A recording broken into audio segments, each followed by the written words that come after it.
Yes, we are live. We are live. We are here. SummerSlam 2026 Night 1 is here. We are, what does my Netflix say? Just over 9 minutes from SummerSlam kicking off at US Bank Stadium in Minnesota, Minneapolis, Minnesota, that is. And we also have some updates already about what match is going to be opening the show. We are going to be kicking off the show with the Women's World Championship match. Yes, Liv Morgan will be defending the WWE Women's World Championship against Io Sky. Of course, Io winning the Queen of the Ring, winning the final against Liv Morgan, and now she's going to face her yet again. This time, instead of the crown, it's going to be the bout that's on the line. Could Io leave Minneapolis not only Queen of the Ring, but also Women's World Champion? Yes, it's going to be a big weekend. Yes, we're back, we're here, we're live. Be sure to smash a like on the like button. Be sure to subscribe to WrestleNews365 if you are new. I can already see people in the chat. Austin Baker's in the chat, one of our mods, one of our members, says, O-Dog chat, let's have a kick-ass stream. United Love says, smash the likes as you arrive, guys and gals. In fact, actually, speaking of which, United Love, it's only proper, isn't it? I know it's not a Man United stream, but technically it counts. I mean, you can't really see it, actually, on the, but it's there. It's always there. It's always there. And I have a nice little place just down here now that I can put it, and I can grab it at any point. So yes, that's also there as well. And as King of the Indies says, this is just sound advice, just not even really stream advice, but life advice. Like the stream or get SummerSlammed by him. Yes, not joke slammed, not tombstoned, not F5, not GTS or Crossroads, but SummerSlammed. That is an actual move. It's not a PLE. It's a move from King of the Indies. Yes. But as far as the matches on the bill this evening, as I mentioned, we are going to be kicking off with the Women's World Championship. It's going to be Liv Morgan defending against Io Sky. As I mentioned, Io Sky getting the opportunity after defeating Liv in the Queen of the Ring final. As for who wins, this one's actually a really tough one to call. I mean, the booking of Liv in this world title run in general has been nothing short of bizarre, but that could be said about a lot of just booking in WWE in general for the last however long. Did you know that tonight is her first defense of the Women's World title since she won it at WrestleMania? It's been like over 100 days. This will be her first title defense, which in itself is kind of wild. So do you have Liv Morgan lose the title in the first defense, but also she's technically been champion for a while, and Io's just won Queen of the Ring? That's a tough one. So I don't know. I'm not sure. My feeling is maybe shenanigans are afoot and maybe Liv retains. But that is a tough one to call. A really tough one to call that. We've also got Hell in a Cell. Yes, Femi will be facing Brock in Minnesota. Now, with Brock and Minnesota, there is a lot of confusion there because some are saying home state, others are saying, well, they say he's from Minneapolis, Minnesota. Others are going, he's not from Minneapolis, Minnesota. What's the situation there? This is the Brock Lesnar chronology, okay? He is not from Minneapolis, Minnesota. He was born in, I believe it's Webster, South Dakota, in fact. He then obviously had huge achievements, went to the University of Minnesota or Minneapolis, wherever it is, and that's where he won the NCAA championship and whatnot. He's currently a Canadian citizen, resident, has been for a long time. In fact, when he fought last for the UFC back in 2016, he actually fought out of Canada. He had the Canadian flag next to him. He was fighting out of Saskatchewan, which is where he lives. So, so it's technically, but he's always announced to the ring as from Minneapolis, Minnesota. So it's technically Brock's home state because he's also, always announces from Minneapolis, Minnesota. As far as who wins this one, anything outside of an Femi win, I'd be shocked. I was just thinking earlier on, I find it quite interesting about just how long this one will go. When you have these kind of matches, you're kind of hamstrung just by how long you can go. Can you go like 20 minutes having the match that they've had? You know, like the one at WrestleMania, that was, under 5 minutes. The one at Clash in Italy, maybe a little bit longer, but not much. So I wonder how long this match goes for. But it's Hell in a Cell.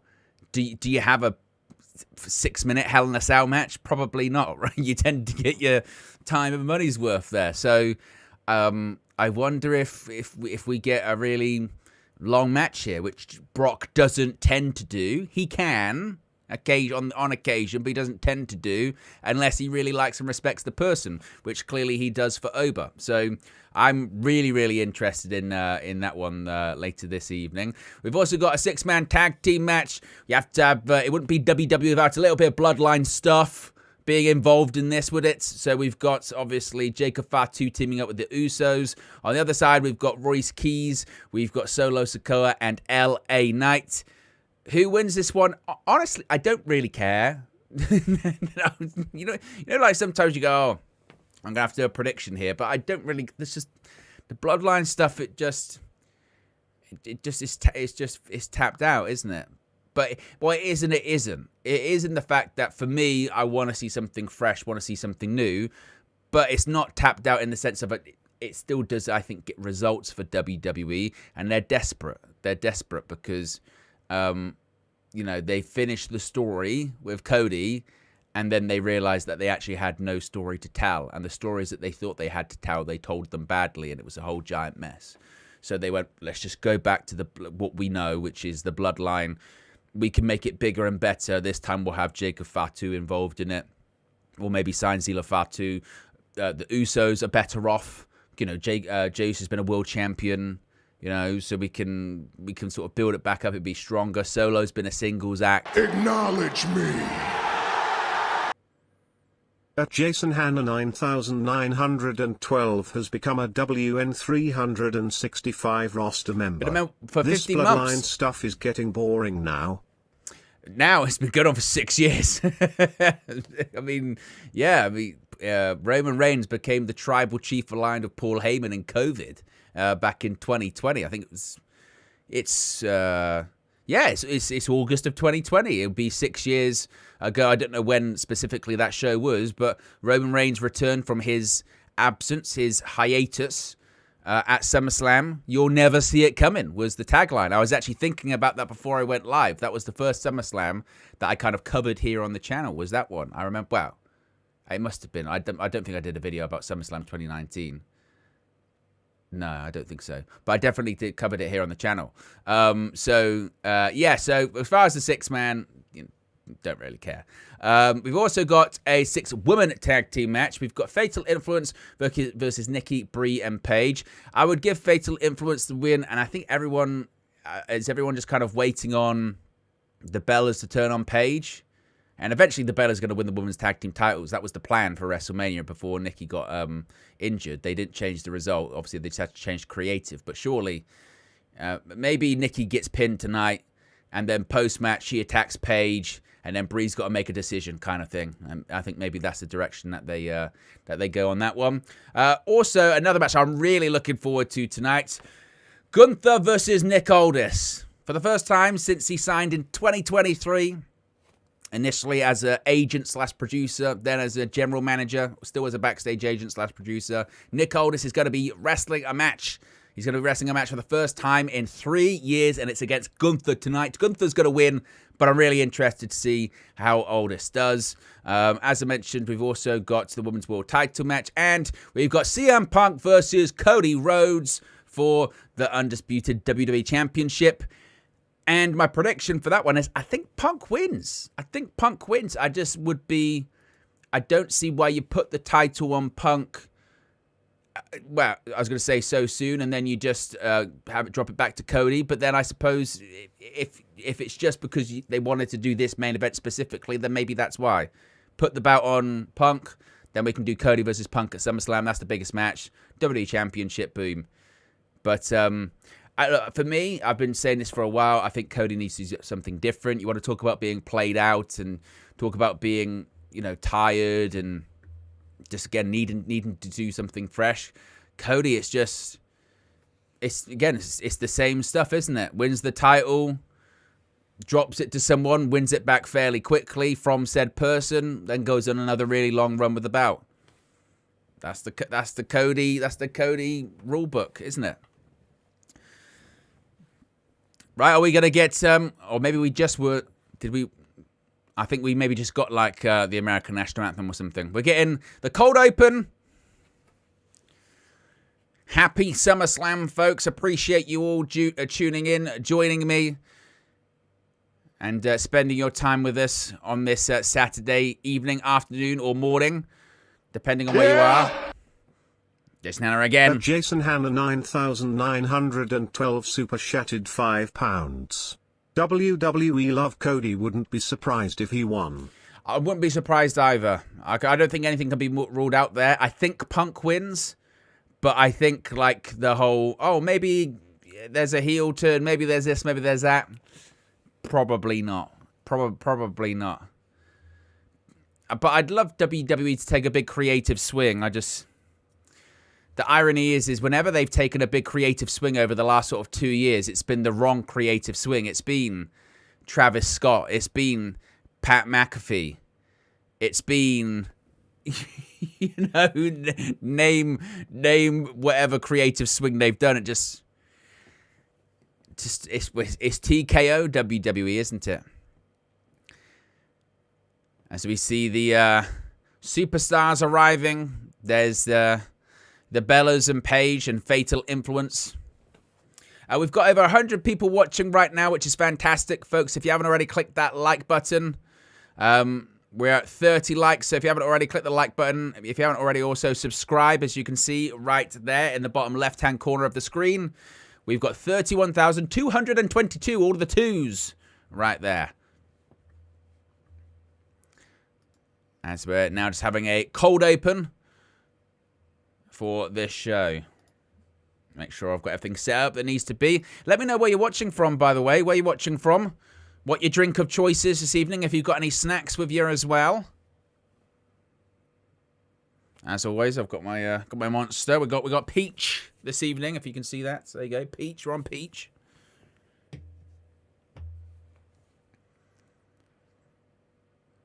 As I did watch this this cold open earlier on, but this is a Minnesota Viking, I believe.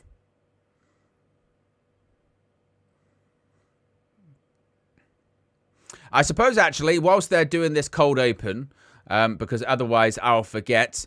By the time we get back as well, probably the cold open will finish. Here's a quick word from Oxford Natural by Gowan Life. Before we get back to today's show, I want to show you something that's really impressed me. Just have a look at these incredible transformations. Robbie from AFTV and DR Sports has lost over 100 pounds. Michael Owen has lost around 40 pounds. Anita has lost over 60 pounds. Linda has lost more than 50 pounds. Now, let's be clear, no supplement does the hard work for you. Real results still come from making healthier lifestyle choices.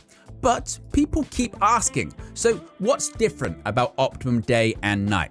Well, this is one of the biggest differences. Most supplements contain just one ingredient. Optimum Day combines 7 carefully selected active ingredients into one formula. Citicoline to support focus and mental clarity, lion's mane to support cognitive health, natural caffeine and guarana to help support energy and alertness, green tea extract to support metabolism, berberine to support healthy blood sugar and metabolic health, and L-carnitine to support fat metabolism and energy production. So instead of buying lots of different supplements, you're getting 7 active ingredients working together in one daytime formula. And when your day's over, Optimum Night gives you another 6 carefully selected active ingredients. Magnesium to support restful sleep, ashwagandha to help your body deal with everyday stress, L-theanine and apigenin to promote calm and relaxation, lavender extract to support sleep quality, and berberine to support healthy metabolic function overnight. So during the day, you've got 7 active ingredients, and at night, you've got another 6 active ingredients working together as one complete 24-hour day and night system. If you've been thinking, it's time I started looking after myself a bit better, why not take a look for yourself? Scan the QR code or click the link below. Use the code Owen365 to receive 70% off your first order. Take a look, see what Optimum Day and Night is all about. And if you think it's right for you, give it a try. Right then, let's get back to today's show. Yes, we are back, and we've got Io Sky making her way to the ring as we kick off with the Women's World Championship. There we see the 2026 Queen of the Ring. Big up to Oxford Natural by Gowan Life as well. You can scan the QR code on the right-hand side of the screen right there. Use the code Owen365 to save up to 70% off your first order. Io Sky, as you can see on the graphic, it says Queen of the Ring, and she's saying not only Queen of the Ring, it's going to be the belt around the waist. As we're 11 likes away from 50 likes. If you haven't already, click the like button. As Michael Cole says, he calls Io Sky the best wrestler on the planet today. I think a lot of people would probably agree. Certainly is. But this one, like I mentioned earlier on, is a tough one to call. Liv Morgan, Women's World Champion since WrestleMania, but the first time she's defending the belt since she won it at WWE's biggest PLA of the year. I couldn't believe that stat when I heard that earlier on. Great ovation for Liv Morgan. As you're looking at the mass of people inside the stadium.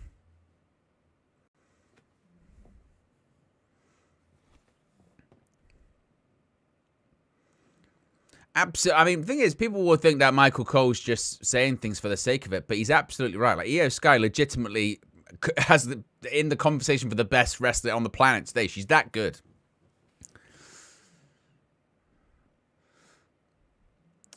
What do we make of the SummerSlam stage this year? Last year's left a lot to be desired, didn't it? It was very disappointing. Just giant LED screen. This year looks like they've put maybe a bit more effort into it. I'm not opposed to it. I'm just trying to get a bit of a better look at it. I like having a bit of a dedicated ramp. I mean, it's still a bit sort of giant screen, but it's something, isn't it? At least it's something. At least it's something. You know what I mean? Like I said, I mentioned before, one of my biggest bugbears is the lack of sort of custom sets nowadays. Back in my day, I'm old school me, but back in my day, used to have every single show had its own set and look and feel, and it felt different from other shows as well. Now, with, you know, the LED sets, everything looks and feels the same. Although this US Bank Stadium is not too bad. Let's see, turn the lights up. There you go.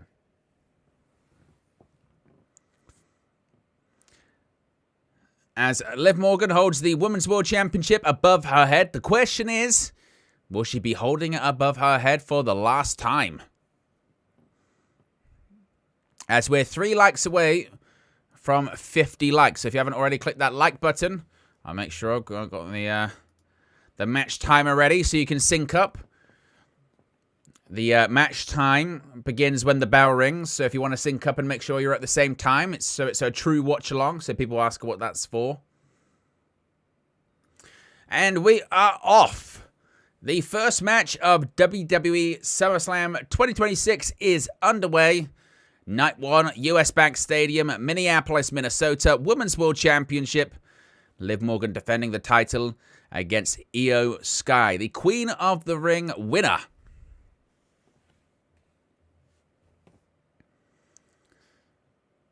They're just already talking about it being Liv's first defense of the Women's World Championship in this reign, which is, like I've said before, just really staggering. Liv slapped the face of Io Sky there. Irish whip reversed. Oh, kitchen sink, knee to the gut by Io. And now look at these just stomps. To the jaw, to the chest of the champ.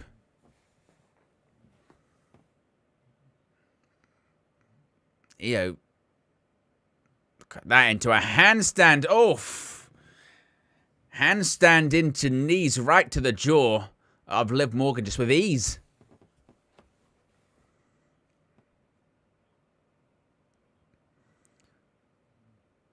Io went for a double underhook. She's going to hit the ropes. Look at that handspring. Beautiful athleticism.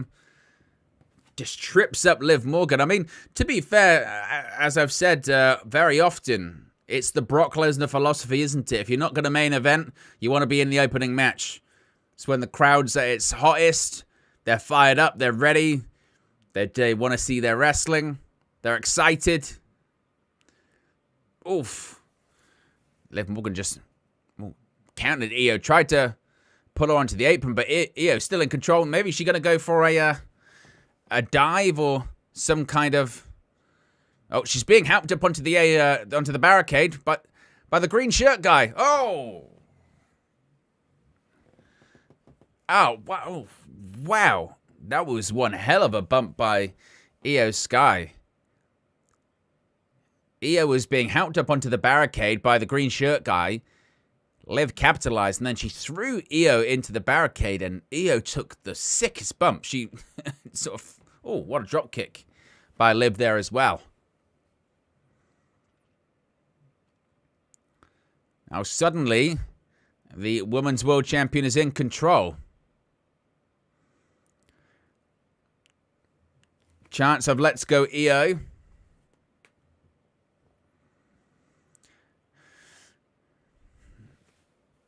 It's funny, Jessica Carr was having some issues with Liv Morgan.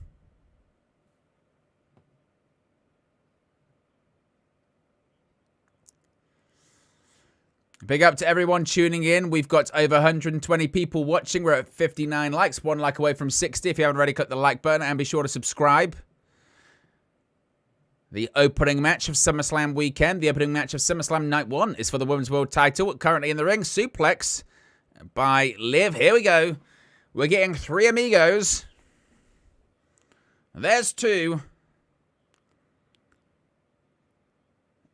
Swivels the hips. And we hit a third. 3 amigos. Paying homage to Dirty Dom, who, of course, is the real son of the late, great Eddie Guerrero. Oh, Shining Wizard. Nice. 2. Might be more, actually, of an Inzaguri than a Shining Wizard. Big up Rahul in the chat. Matty says, I can't lie. I prefer Liv to keep the title and defend it frequently. Jason says, I have a feeling this ref is going to have a wrestling match at some time. She already has. Well, she is a wrestler. But even in WWE, she's wrestled under a mask on Evolve, I believe, a couple of times. Jessica Carr previously was a wrestler. Very good referee, though, as well. Oh, nice roll through by Sky. Oh, double foot stomp to the midsection by Io Sky. Both competitors down in the middle of the ring. And speaking of Jessica Carr, she's now checking on both competitors. Yeah, I'm just trying to get a bit of a look of that. That SummerSlam set. Is it meant to be anything specific? Or it's just kind of a geometric shape? Nice flapjack by Io Sky. Oh, and a kick straight to the temple.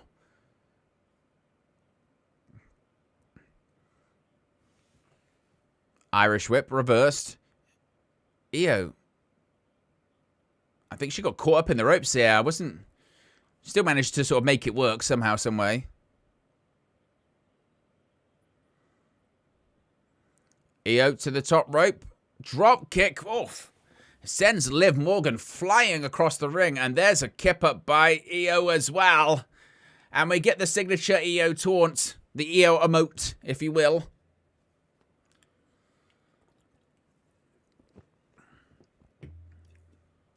Io is getting the crowd going. We're going to go for a bullet train. Oof. And Liv just is prone in the corner. Doesn't get out the way whatsoever. Oh, headbutt to the gut by Liv. Straight kick by Io to the face. Now, what's she thinking here? Liv's... she turned it into the powerbomb there as well. Often, they don't commit to the bump, but that time they did. Liv Morgan's on the apron. Io Sky, she just charges in. Sunset flip through the ropes. And then into a sit-out powerbomb as well. The athleticism from Io to pull it off. The just ridiculousness from Liv to take that kind of a bump. But hey, it is SummerSlam after all. This is when you put it on the line. One of WWE's biggest shows of the year. I mean, what is the biggest show of the year? I mean, obviously you would say WrestleMania. But there was a lot of talk that the Royal Rumble. Oh, here we go. Here we go. There's Roxanne Perez. There's Raquel Rodriguez. The Judgment Day. Oh, my word. A choke slam by Raquel Rodriguez off Sky off the top rope. I mean, that should be it. Cover. 1, 2. Oh, and Io Sky kicks out. But my goodness me, the new Women's Intercontinental Champion just literally grabbed Io by the throat and just threw her across the ring. That was incredible. It's an amazing bump from Io Sky, wasn't it? Well, the Judgment Day are still at ringside. Oh, Liv was looking for Oblivion. Roxanne Perez back up on the apron. There's a forearm by Io. Uh-oh, Liv. It's danger. Oh, over the top rope. Oof. Oh, no, she caught. She took out Roxanne. She was caught by Raquel. Uh-oh. What is Io thinking here? Moonsault, perhaps? Oh, I mean, picture perfect. Io Sky. Moonsault from the top rope to the outside of the ring. Takes out both members of the Judgment Day, minus Liv, who actually rolled back into the ring at the time. Oh, wow. What was that? Head scissors kind of just spiked Io Sky's head into the ground. That was nasty. Well, the distraction has so far kind of paid off for Liv, because she's going to the top rope here. Io back to her feet, although she has no idea where she is. Oh, Shote in the corner.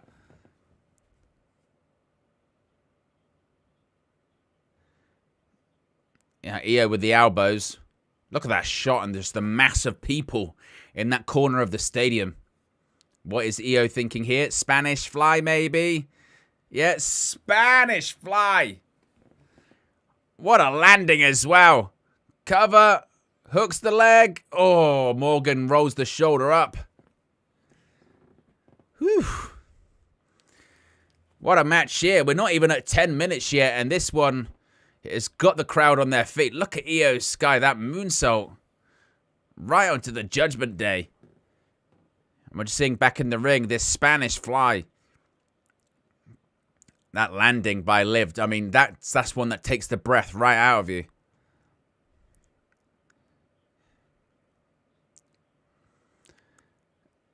So we're nearly 10 minutes into this one. Women's World title opening the show on night 1. Liv Morgan defending the Women's World title against Io Sky. Sky, the Queen of the Ring winner. And now Sky and Morgan just trading these forearm shots. Oof.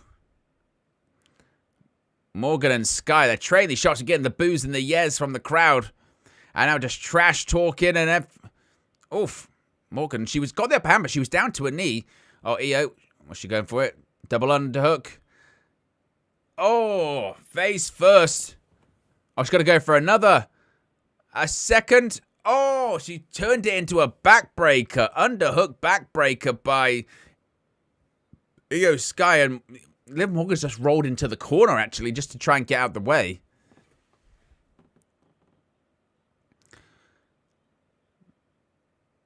Bullet train. Oh, Liv moves out the way. Knees right into the middle turnbuckle. Oblivion attempt. No, duck under. What's it? Io, she's got position here. Dragon sleeper, perhaps? No. Oh, what was that? It was like an inverted crossroads. And whatever it was different. Io. Oblivion! Io just hit Oblivion. Cover. She's got a beer of her own move. 2. Oh, Morgan kicks out. I mean, there's embarrassment and then there's embarrassment, isn't there? There's losing in the Queen of the Ring final. There's then losing your World Championship. But then losing the World Championship using the move actually you made famous against you. Good grief. It was a very slow count, wasn't it? King of the Indies, it was a very slow count. Crowd chants, this is awesome. It's been an excellent opening here. Sky up to the top over the moonsault. She landed on her feet. Look at that athleticism. But she's favoring the ankle. Oh, look at that. Code breaker. What a sell by Io. Oh, she kicks out. Crowd's going insane, by the way. What a sell. Look at the way Io Sky, if they show this replay, look at how she sells this code breaker. She literally just goes limp and flies across the ring. And they've got the crowd where? They've got the crowd right there. Palm of their hand territory right here. These two WWE superstars are going out there, opening the show and rocking it. Goes for Oblivion. Liv lands on the apron. Io, oh, well, look at that athleticism. No. German's, oh, German suplex on the apron.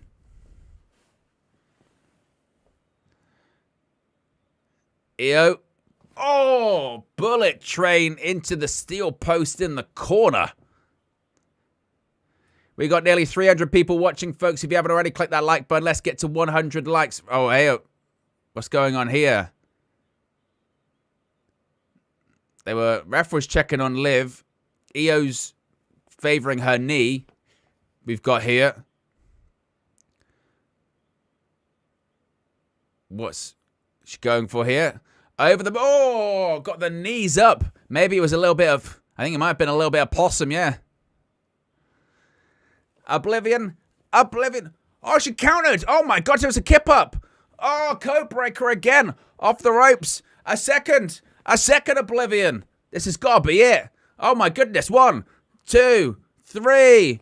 Liv Morgan retains the Women's World Championship in an absolute classic to open SummerSlam Saturday. Wow. Folks, you know the rules. Get your star ratings in the chat because Liv Morgan is still the Women's World Champion. I mean, rate that out of 5 stars. Wow. I mean, Michael Cole says it a lot, doesn't he? He says Io Sky is the best wrestler on the planet, and you saw it right there. Obviously, it takes 2 to tango. Liv and Io have just absolutely rocked out there. The finish, I loved it as well. Oblivion, right into a kip-up, and you're going, what the hell's going on? Into a code breaker, one about 30 or 40 seconds before. Io had sold like a champ. Hits another Oblivion. What an opener. Brilliant opener. Marv gives it a 5. Matty gives it 5. Red says that was super. Jason says 5. Marv says finish was 10 out of 10. I don't know if I've ever seen so many unanimous 5s in an Owen WrestleNews365 chat to react to a match. It was a brilliant opener. I mean, look at that. And the problem is as well, you could tell like it was a kip up, but like that hurt the neck of Io as well.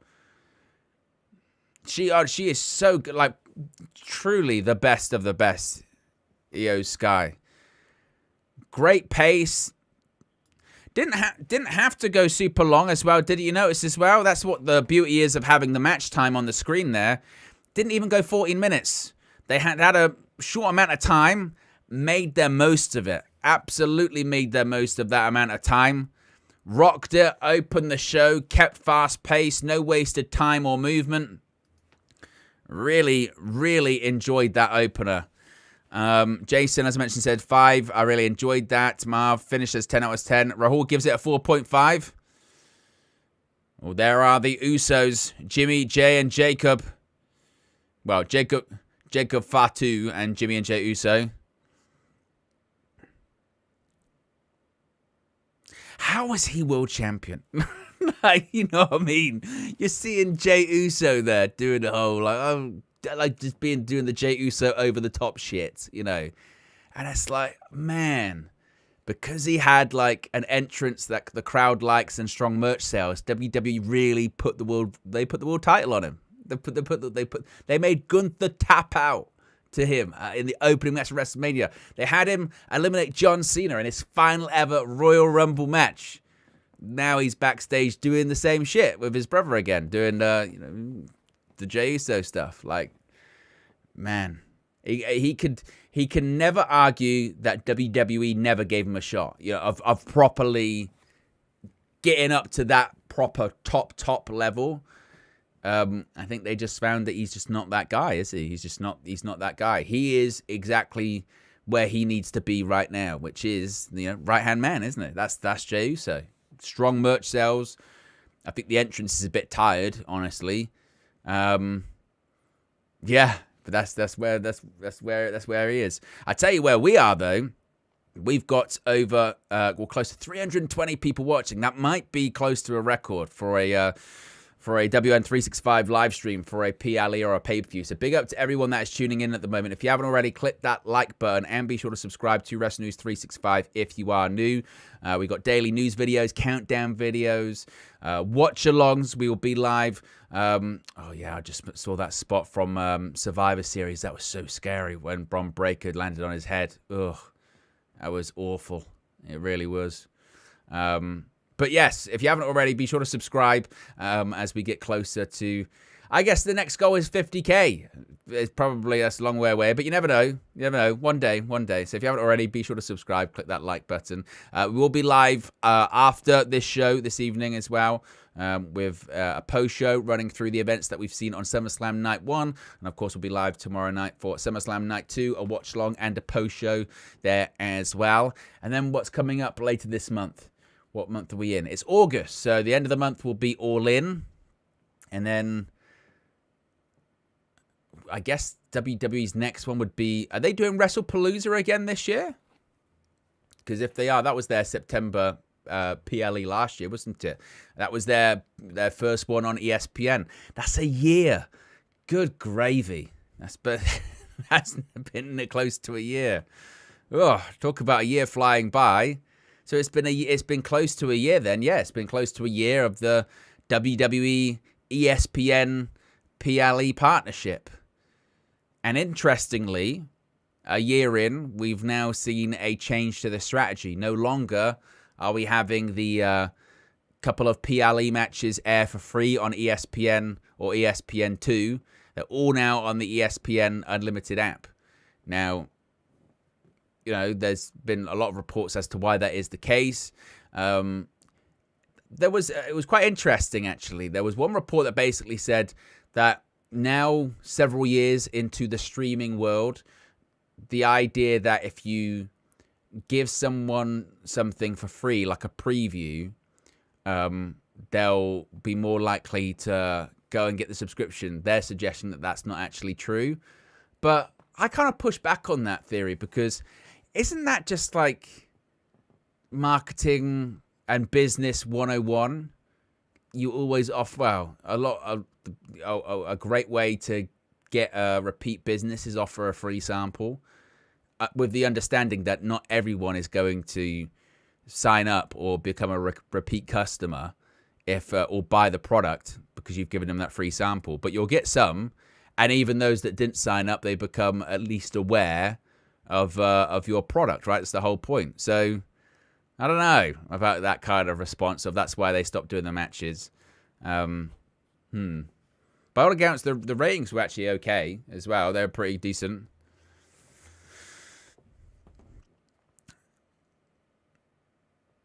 Big up to everyone that is tuning in as we're just seeing, instead of, good grief, I was going to say, how many ads do we need to get? Instead of watching actual SummerSlam now, we're getting images of old SummerSlams. Because why watch the one now in real time? Let's watch last year's. Or let's watch one from 20 years ago. Ugh. What do they say? Game's gone. Utter woke nonsense. All that kind of stuff. Back in my day, you used to pay your money, Go on Sky Box Office, and you just watch the matches back to back to back to back to back. Couple of video packages, that was it.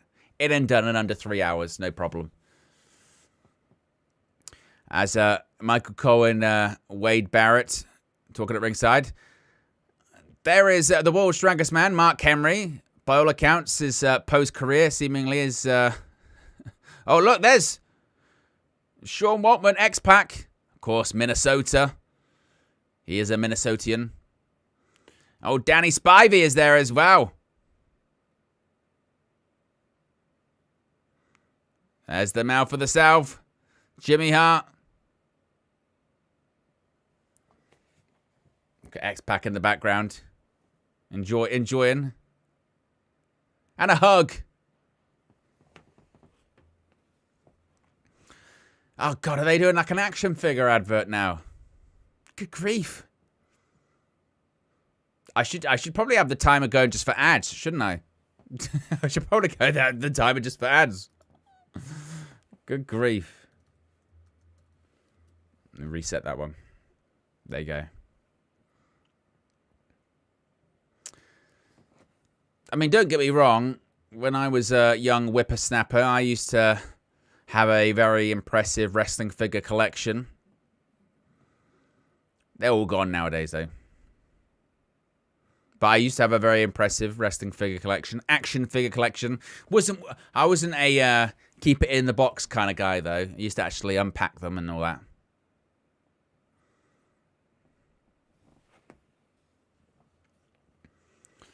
Oh.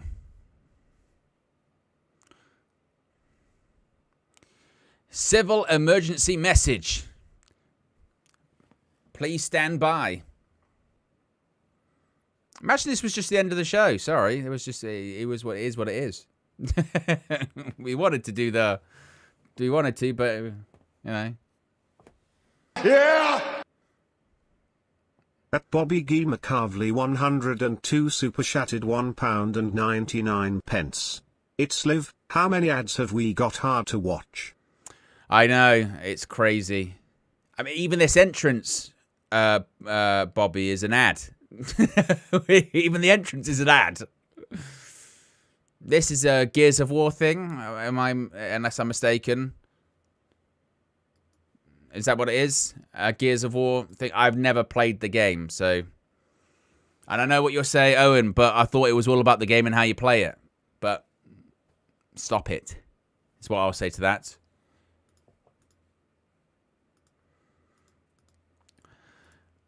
And there are the Usos. Gotta get their, do the majority of their work pre-match for the entrance. What's gonna be? It's a good game, Gears of War. Like I said, this is a new release. God, I'm such an old fart. Just saying that, it's literally just reminded me of like listening to like my dad or, you know, older people when you're younger, when they go, oh, is that Gears? Is that a new game, is it? Is it good? What do you do? Blow people up and shoot people? Yeah. Oh, God. Wow, here comes... I don't know this yeet nonsense. Here comes the Samoan werewolf. Eventually, I think he'll show up. There he is.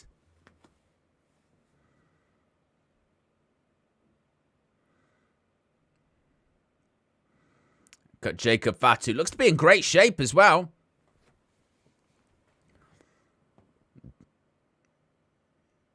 Uso standing either side. Look at that, and the fire going. Look at that. I can't wait. I can't wait for the eventual video of Triple H directing this. Carvley 102 super chatted £1.99. That's Triple H thrown after Cody destroyed it, lol. Yeah, exactly. You know, like when you see like these big over the top entrances, you know, like when you're gonna get the Triple H video going. So here, the fire? So then the fire goes like this. The fire. I want the fire to go here, and the fire to go. Could we maybe get on the headset? Can we maybe get the fire? Let's hit the fireplace. Let's go for the fire. We'll get that video.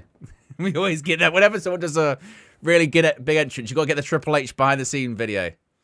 I like the gear. I agree, Steffi Jenks. I like the gear.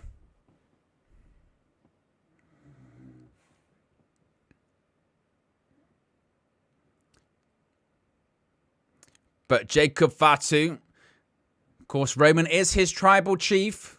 He lost tribal combat. He may be a reluctant follower, a reluctant soldier, but a soldier nevertheless.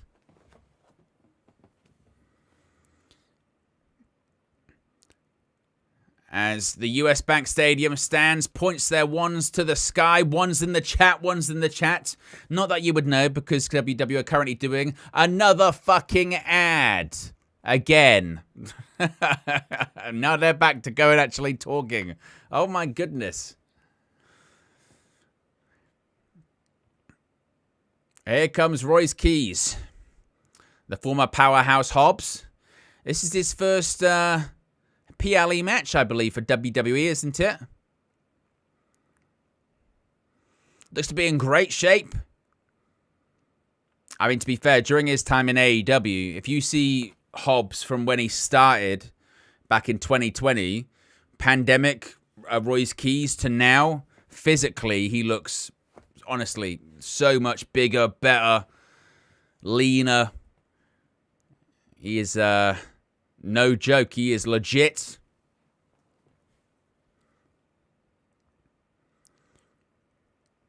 There we go, making his SummerSlam debut. And here comes Solo. I am so glad, that people are starting to see this now. Because if you've ever watched any of the countdown videos that I've done, whenever I've done the million babyface turn videos that I've done, I've always said Solo Sikoa needs to turn babyface. And the reason why is because he's got this personality. He's got this personality. He's got this charisma. He's got this humor that people have seen for the longest time off screen or in old videos. And now they're finally just sort of leaning into it, letting him be himself. And he's so popular. He's so charismatic that by all accounts, WWE is sort of going, actually, maybe we sort of leave him as a babyface for a little while.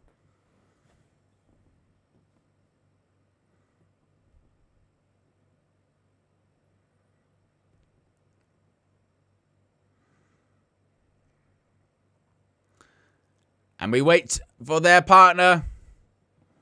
Here comes LA Knight. What a reaction, what a pop for the megastar.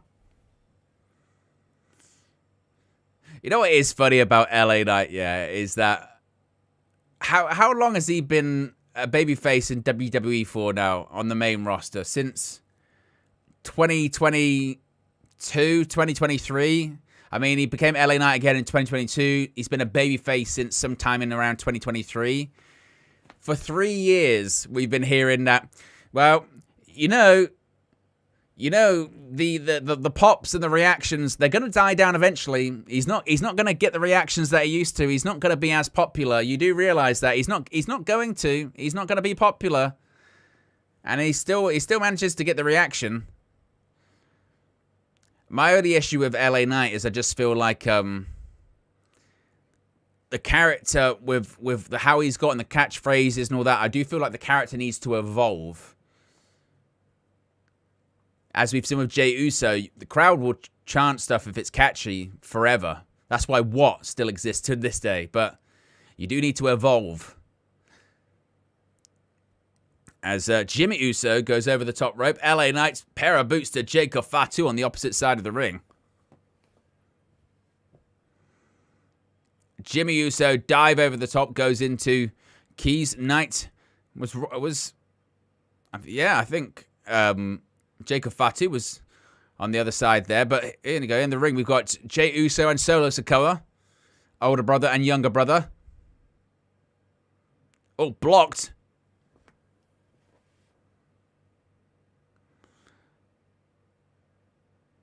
Oh, Solo Sikoa.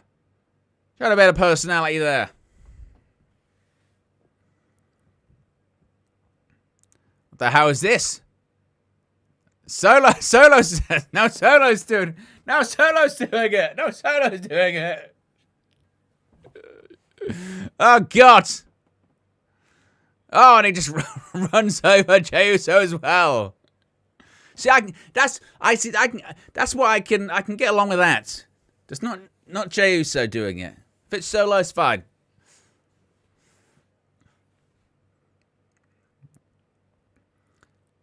Crowd chanting for Solo, but in comes the Samoan werewolf. Here comes Jacob Fatu.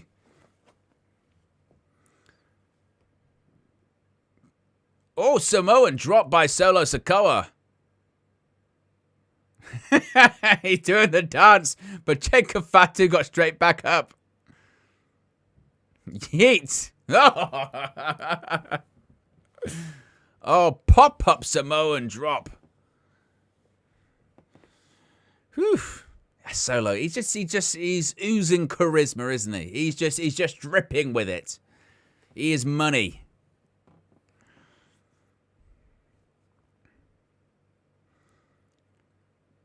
And now Jacob Fatu, he's not really having the humor. He's just in mount position just now, just trying to choke out Solo Sikoa. Remember, the instruction from Roman Reigns was to bring Solo back to the family. It's not been able to happen just yet, has it? Oh, and there's a cheap shot by his brother. Look at that. Jey Uso. Just a little boot to the face. Look at that. Nice uppercut by Jacob Fatu to Solo. LA Knight pacing on the apron on the other side of the ring. Royce Keys showing looks of concern. If you are just joining us, second match of the evening. I forgot to click the match timer. None of you guys made... I say that immediately. Put the blame on the chat. Hold yourself accountable, Owen. You didn't do it. Now I've got to guess. Damn. Was anyone else timing it? Let's go with a solid 5 and no one will remember. There you go. Crowd chants, let's go Solo. LA Knight furious with the referee. Solo, he's trying to crawl.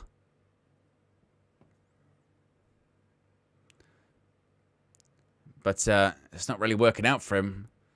The Bloodline are in total control. I know, Red Devils, don't blame the audience.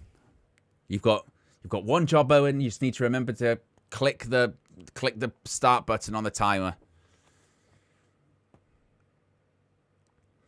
Tell you what, the pace is certainly slowed down in this one. Saying that, Jacob Fatu, hip attack in the corner. Shades of Umaga. Of course, the uncle of the Usos, the father of Zila Fatu, covered by Jacob Fatu. Solo rose the shoulder up.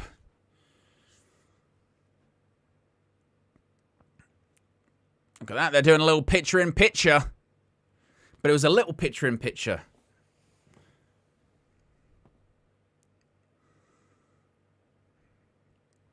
There we go. Solo trying to fight back against Fatu. Couple of right hands trying to get his bearings just a little bit, feels like. Clothesline. Oh, double clothesline. Both men down. Jacob Fatu down. Solo Sikoa down. Right in the middle of the ring.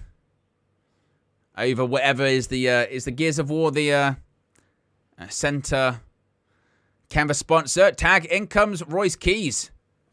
He got tied up in the ropes there for a second. Couple of clotheslines. Jimmy Uso in for the Bloodline. Clothesline again by Royce Keys. Tell you what, he is all kinds of fired up, isn't he? Splash in the corner. Oof. Explodes out in a clothesline. I thought he lost his footing again there for a second, Royce Keys. Look at the strength.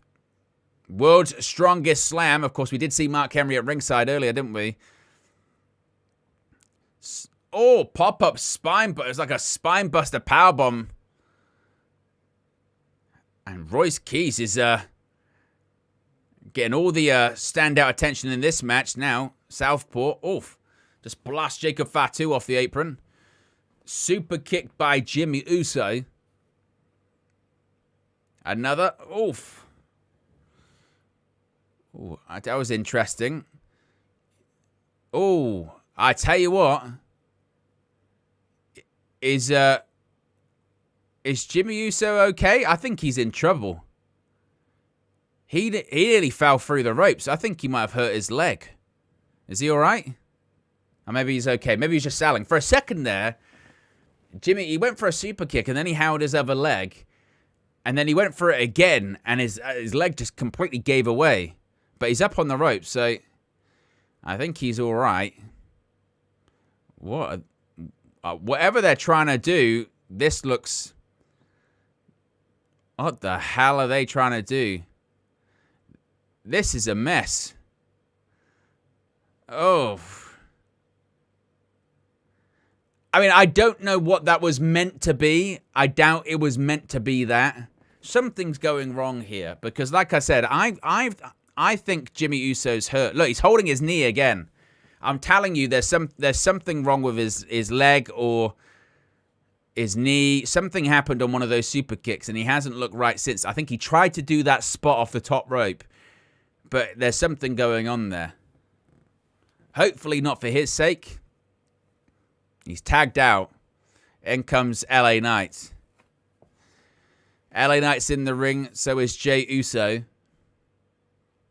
Oh, reversed it. I don't think Jey Uso expected that. Scoop slam by Knight. I mean, look. Crowds. One thing to say is the crowd's red hot. I mean, it feels like maybe the match kind of not fell apart, but it started to stumble a little bit because there maybe was an injury or two there, a couple of clumsy spots. BFT. Oh, spear. Not even a bad one from Jey Uso. I mean, his spear is one of the worst spears, but it's actually not too bad. It was actually all right. It wasn't a bad one.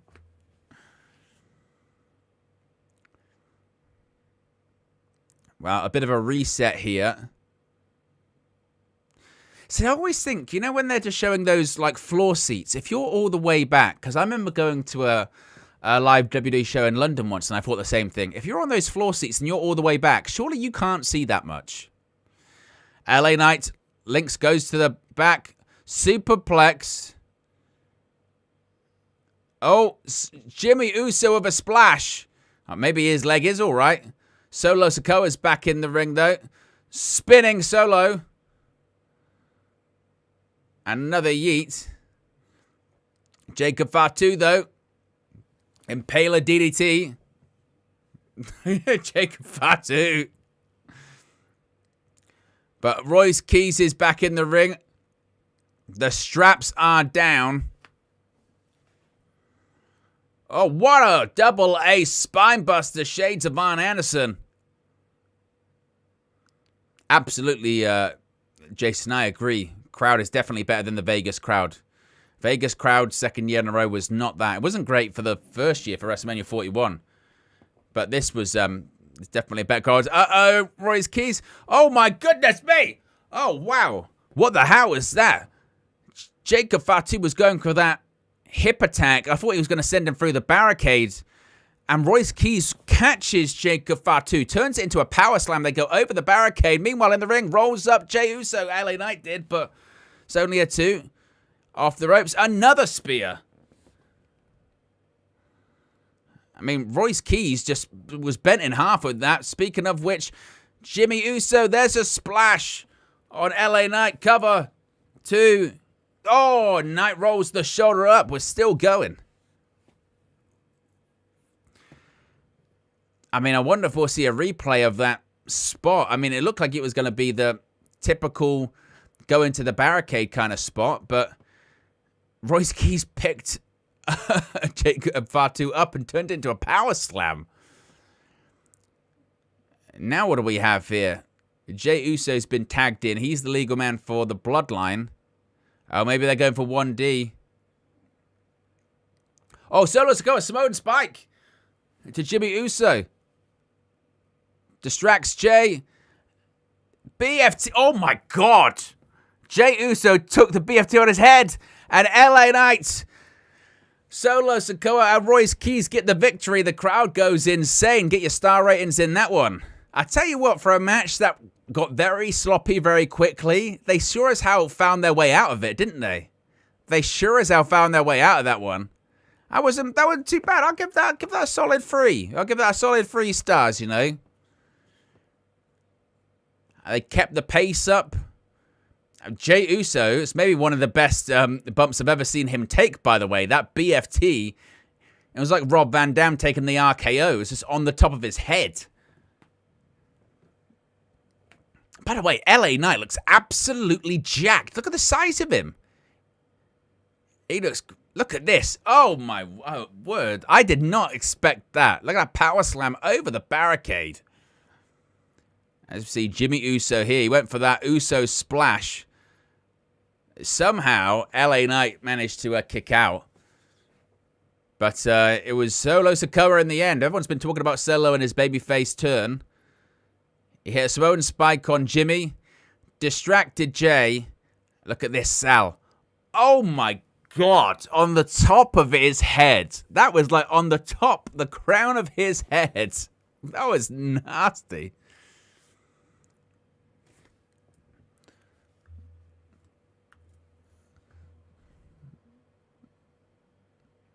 Look at that, Solo Sikoa. Look at that, we got a hug. We got a hug. He's turning heel eventually, though, isn't he? I know the babyface run has done well, but he's definitely turning heel, isn't he? I mean, it's gonna happen, but yeah. Again, it wouldn't be SummerSlam without seeing clips of old SummerSlams, because why not? Why not? But yes, we've got 2 matches in. We've had Liv Morgan retain the Women's World Championship, and now we had the Babyfaces win against the Bloodline, which I suppose we shouldn't be too shocked by. And the reason I say that is, if you recall, when they did the Bloodline the first time round, I know all members of the Bloodline held championships at one point, etc., etc. But then it did also become a point where it was kind of comical how they were the Bloodline, and they'd be in like main events on SmackDown most weeks, but also they wouldn't always win those main events. If anything, they would actually lose them quite often, those main events. But no one really kind of remembered, because as long as you're still around Roman Reigns and everything that's going on TV, it's all right. But we're back on Minneapolis. Oh, interesting on Netflix. They say it's WWE SummerSlam 39. Is this the 39th SummerSlam? Oh, there we go. There's Gunther. Are we getting Gunther versus Nick Aldis next? Is that what we're getting? Oh, we are, yes. I am looking forward to this one. Coming up next, folks, we've got the career killer, the ring general, Gunther, going up against Nick Aldis. Nick Aldis, for the first time in his career, is about to compete inside of a WWE ring. Nick Aldis, for the first time, is going to have a WWE match, and for the first time in 3 years, he's going to have a pro wrestling match. He hasn't wrestled since 2023. He's been signed to WWE since, what was it, like September 2023, in and around that time. First as a producer, then on-screen talent and producer. SmackDown general manager on TV. He's actually, backstage producer, agent. He's still a young guy. Like, people don't realize how young he actually is. Like, Nick Aldis, he's been around forever. I'm so old that my first exposure to Nick Aldis wasn't in, and obviously being from the UK, because Nick Aldis was famous before he even started wrestling for TNA as part of the British Invasion and all that kind of stuff. Nick Aldis, I'm familiar with him from not so much independent work in the UK. I remember him because he was on a reboot of Gladiators, the TV show. He was, I can't remember what his character name was, but they brought they've brought Gladiators back like a million times. I think there's even an iteration of it back now, maybe on television. But back in, I want to say it was maybe like 2006, 7, in around that time again. Before he went to TNA, he was part of the original. He was part of the rebooted Gladiators on Oblivion. Yes, it. Yes, he was on. It was on Sky, and they did a big push of it on Sky. I don't know who hosted it. I forget. But either way, he was part of that. That's when, and then he started doing stuff with TNA. And at the time, it was because people knew him here in the UK. So it was like, and TNA was big in the UK. They had quite a few really good TV deals in the UK. They had a lot of them. The best was probably Challenge TV. So they had, it was a big desire to have a big British footprint. They had like even exclusive shows on Challenge TV, like British Boot Camp, I think it was, and all that stuff. So, so he was a big talent. He's been around forever. So again, that was back in 2008. He's only 39, right? Nick Aldis. He's only 39. For the record, right, that makes him younger than Cody Rhodes. That makes him younger than CM Punk, obviously. That makes him younger than Roman Reigns. I think that makes him younger than Seth Rollins, unless I'm mistaken. Yep, makes him younger than Seth Rollins. Is he younger than Gunther? That is a really good question. Gunther's probably younger. He's basically the same age as Gunther. Gunther's 38. So, Nick Aldis has been around forever, and he hasn't wrestled in 3 years. He's only 39. He is exactly basically the same age, if not younger, than a lot of the people on the WWE roster. He's just been around forever. When he was on TV doing Gladiators, he was like his early 20s, which is mad, isn't it? No. So, we'll see how he gets on. But that is the next match coming up. We'll be back in 10 seconds, according to my Netflix feed. If you're just joining us, 2 matches so far. Liv Morgan retained the Women's World Championship. And the makeshift team of LA Knight, Solo Sikoa, and Royce Keys defeated the Bloodline. Coming up next, we have Gunther versus Nick Aldis. We're also 9 likes away from 150 likes. So if you haven't already, click the like button, folks. And also be sure to subscribe. As you would have seen throughout the stream, new subscribers pop up here. Same with super chats. They get read out as well. It's a nice, fun and interactive live stream here on WrestleNews365. As we're just seeing adverts for the SummerSlam Takeover Superstore there. And that is a lot of merchandise, isn't it? Good grief. That is a lot of merchandise, isn't it? That is certainly a superstore. They must sell a ton of stuff there, mustn't they?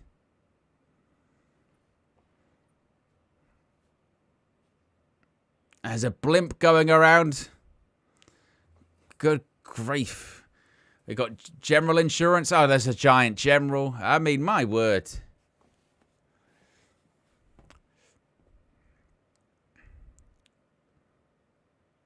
At least he's got his title belt like I've got mine. There you go. Here we go. Here comes the Career Killer. Der Ring General. I don't even know what Nick Aldis' entrance theme is. I wonder, is it just going to be some generic, Death Rebel rubbish? Probably. But there is the Ring General, the Career Killer. Longest reigning Intercontinental Champion in WWE history. Retired AJ Styles at the Royal Rumble. Retired John Cena at Saturday Night's Main Event. Retired Goldberg at Saturday Night's Main Event. Now he will have Nick Aldis' first WWE match. The question is, will he have his last? That is the real question.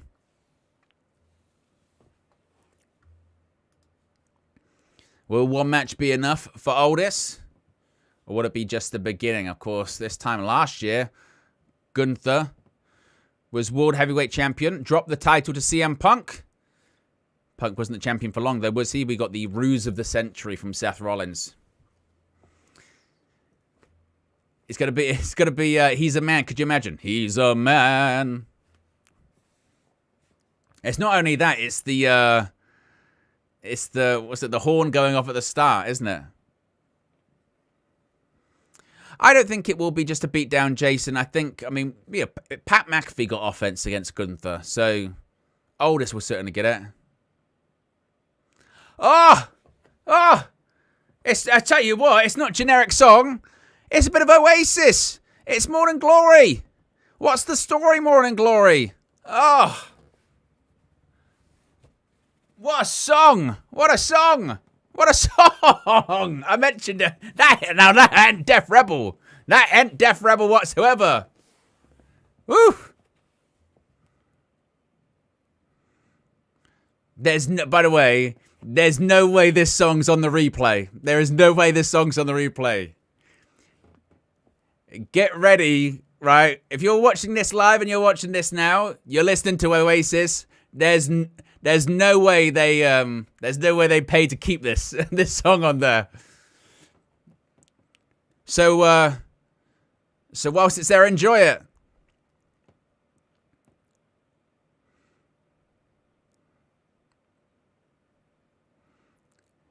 Here we go.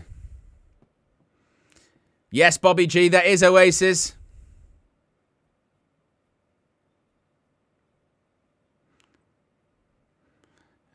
And look, he looks in great shape. And Wade Barrett's going crazy at ringside, by the way, as well. It is.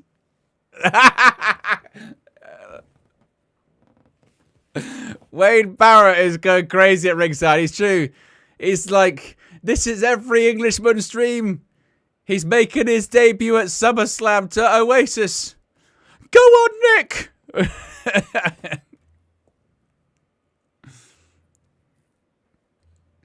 I love the fact as well that there will be people legitimately seeing Nick Aldis in the ring or in that shape for the first time, and they'll go like, holy shit, he's in good shape. He's always in good shape. He's always been in unbelievable shape. And he's wanted this for years as well. Here we go. The bell rings. I remembered the timer. We are underway. Nick Aldis is competing in a WWE match for the first time. He looks all fired up. Collar and elbow tie up. We're underway. Bit of a kip up by Aldis.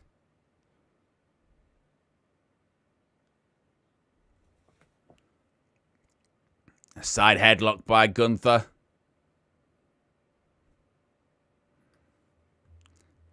As Michael Cole said, one of the greatest wrestlers in the world today, Gunther, absolutely. Oof, shoulder tackle sends Aldis down. A side headlock takeover. Acknowledge me. At United_Love.86 has become a WN365 roster member. For 27 smiling months. So much like Ike Mo him personally, ha ha. Big up Magnus. Big up Magnus, yeah. Yes. At Bobby G. McCarvley 102 super chatted £1.99. When the GM is in better shape than the full-timer. Hey, Nick Aldis, Magnus. Oh, look at him celebrating, Gunther. Nick Aldis, Magnus, whatever you want to call him, he's always been in great shape.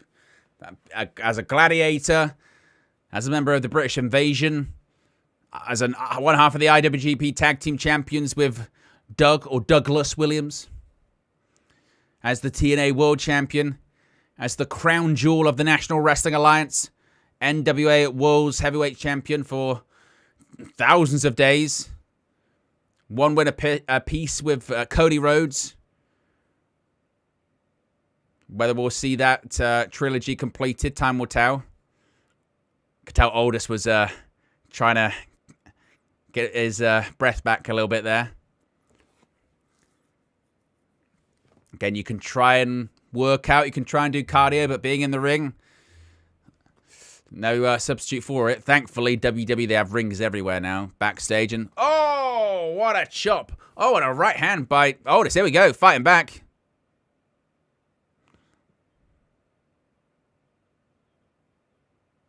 That was a right-hand slash clothesline. Side headlock. Aldis jumps over. Oh, look at that strength. Oh, up and down. That was a suplex. Cover.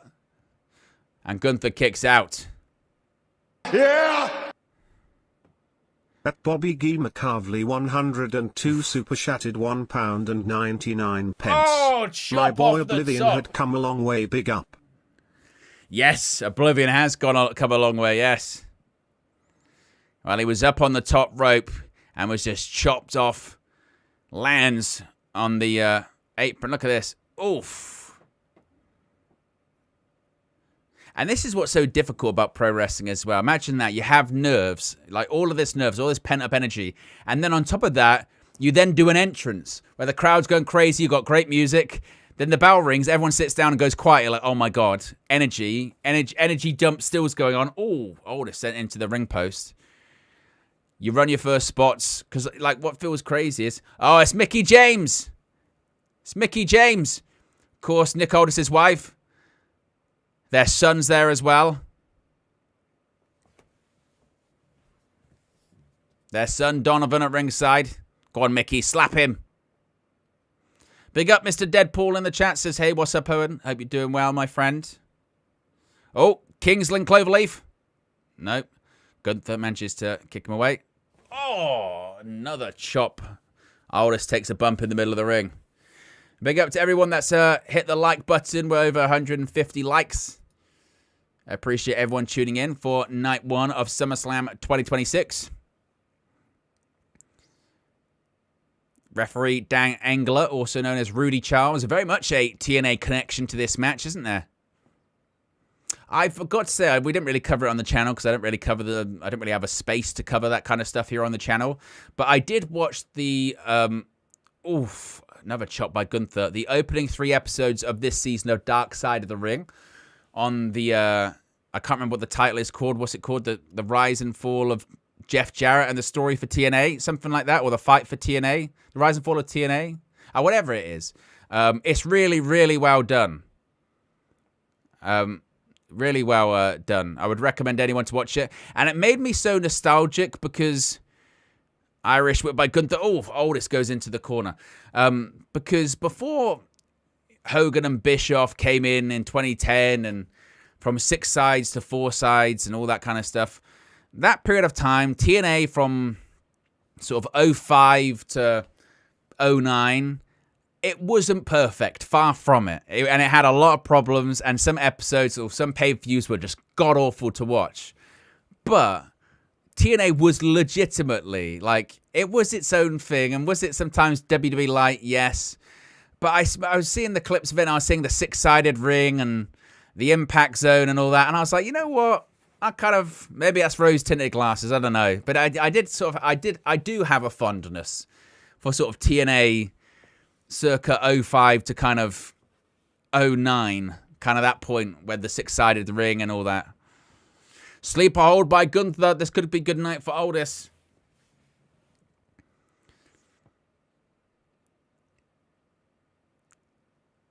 I mean, he doesn't have it completely locked in, and body scissors, although Aldis is down to 1 knee. Yeah!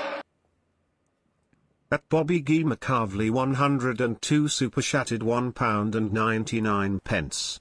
Magnus, the last real NWA champion. Oof. Gunther goes into top rope. Wow, he was the right person for the NWA to build around. They got hit so badly by COVID. Oh, clothesline by Gunther. Those first few episodes of NWA Power before COVID were actually really good. With the studio setting, they had Aldis, they had LA Knight, they had Cornette, and then eventually Barrett. They had Superplex by Aldis. They had Ricky Starks. Who else did they have? Obviously, they had Camille. Look at that clothesline. They had Elijah Burke. They had a really strong roster. Crowd chants, you still got it.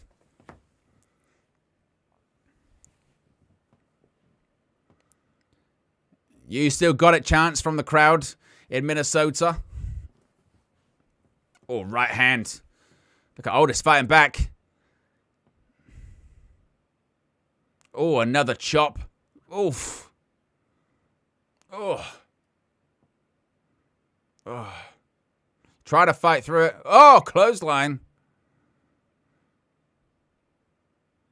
Oh, clothesline again by Gunther. Every time it looks like Otis is going to get a bit of a comeback spot. Oh, no, Otis hits the ropes. Oh, and there's a clothesline. I think Gunther said, hit me again. Up onto the shoulder. Shades of the British Bulldog. 2. Oh, and Gunther kicks out. You can see Otis is trying to catch his breath a little bit. He is. Yeah, Bobby G, I noticed it as well. He's going, woof. I mean, it's no joke. I mean, 9 minutes. It's basically, if you wanted to get an in-ring shape, it's basically throw yourself at the floor and every time get back up. Do that for 9 minutes. After 10 seconds, you'll be gassed, let alone 9 minutes of it. Roll through by Otis. Oh, went for a big boot in the corner. Gunther, he missed. Oh, and right to the leg. Maybe he's going for that cloverleaf again. Wasn't a Michinoku driver. Michael Cole. Might jump the gun there. Otis, he's going to go to the top rope. He's maybe thinking elbow drop. Or he slipped. Elbow drop, he hit it. Halfway across the ring. Otis again. He's climbing to the top rope. Digs down deep. Another one right to the back. I mean, to the kidneys. Here we go. Cloverleaf. Cloverleaf is locked in. Kingsland Cloverleaf. This might be it. He's won world titles with this move. Gunther's in trouble. Oh, he's pulled him back into the middle of the ring. This might be the moment. There's no way he's going to tap. There's surely no way he'll tap. Otis has got it synced in. He's got it cinched in. Oh, and Gunther just gets to the rope. I'll tell you what, the crowd was going crazy. The crowd was going insane, absolutely insane. Oof. But Otis, you got to keep going. Look at him. He's can barely catch his breath at all.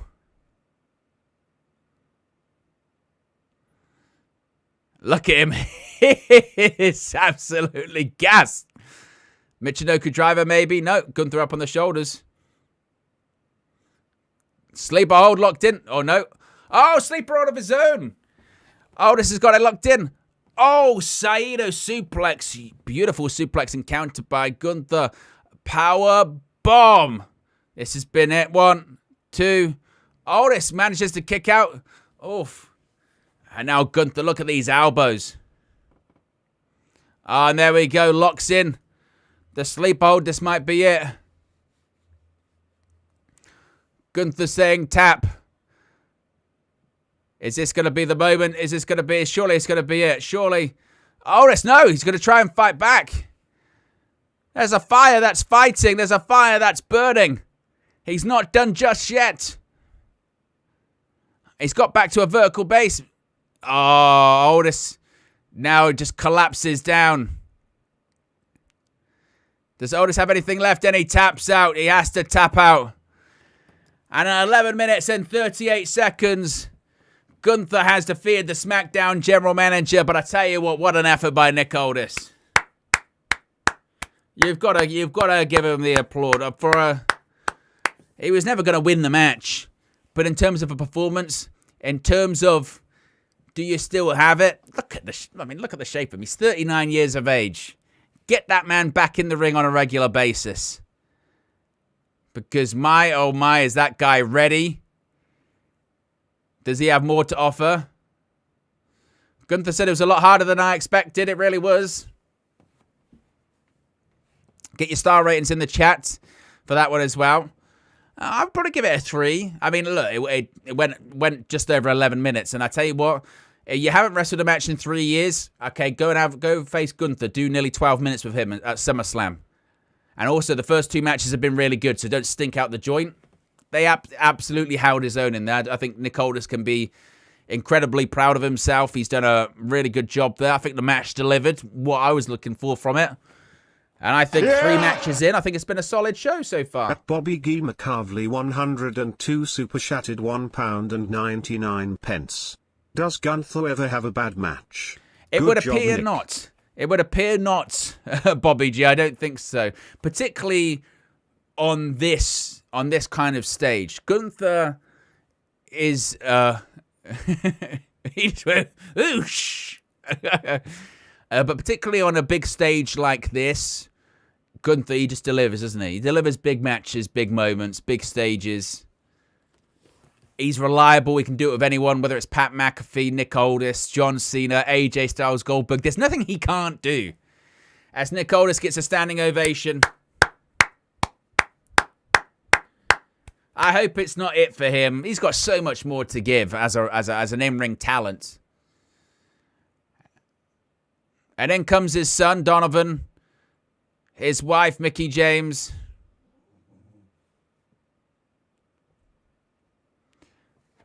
There we go. Crowd chants, you still got it. And what a thrill that must be as well. His son gets to see him wrestle in WWE at SummerSlam in front of a stadium that's chanting for him.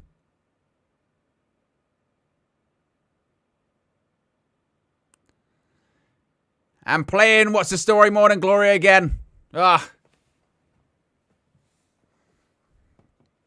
He's got more matches in him. He's got to have more matches in him, surely. Again, absolutely jacked. He's always been. He's never not been. Also, as well, something to remember about Aldis is, I think, was it a year ago, 18 months ago, he tore his bicep. He had surgery. He tore his bicep.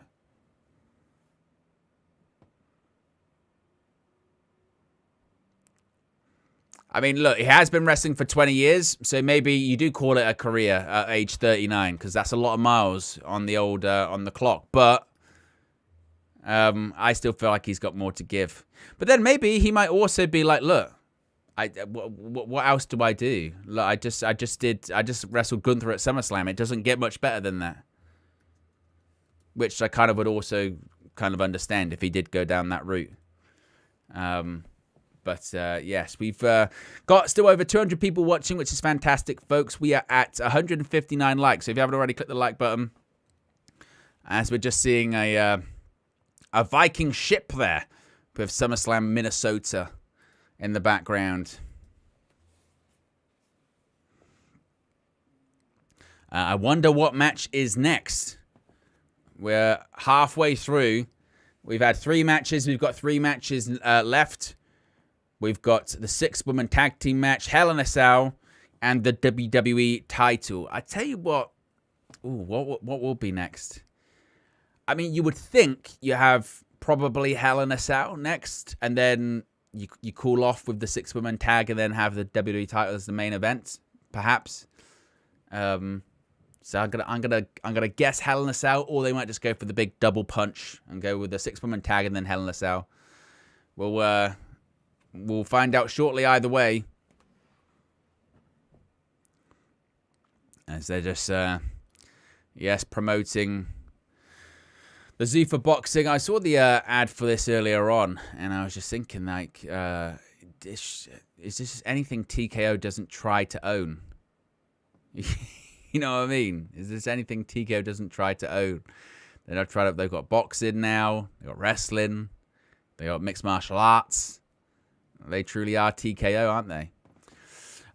United Love says, Hell in a Cell's main event, they showed the run order on Twitter. I saw that, but then I also saw that...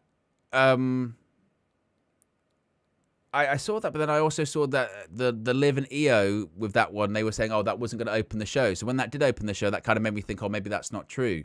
But if the Hell in a Cell is main eventing, of course, that does give you it gives a couple of school of thoughts, doesn't it?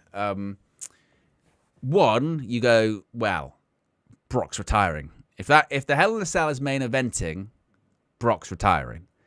And I know that they've done the reports this week giving it like, oh, well, actually, they think he is going to still compete, and WrestleMania's in Saudi next year, and that's a lot of money, and so he's still going to wrestle. But I sort of just go, well, otherwise, why would you put that in the main event? I get like the whole, because they want to put over Oba. Oba's the next big thing. He's the big deal, and it's Brock's home state. You can do all of that without that being the main event, especially when Punk and Cody are on the show. So there's that. That makes you think, well, maybe, surely, then Brock's going to retire, if that is indeed the main event. The other part of me sort of made me think too, well, then we're definitely not getting shenanigans in that Punk and Cody match. If they go on, let's say the next match is for the WWE title, or it's the penultimate match is for the WWE title, then I don't think we're getting many shenanigans in that one. It would just be maybe a bit of they do a long match, Punk wins, and afterwards they shake hands, and Cody just, on to the next one. And that would just be very not satisfying, but they might go that route. Another thing that has tickled me recently, so they've clearly updated and done and redone a lot of these, we'll be right back images and the studio images. Baron Corbin has recorded one that obviously is very recent because Corbin's just only come back to WWE. And in it, he's sort of picking a fight with the camera, seemingly.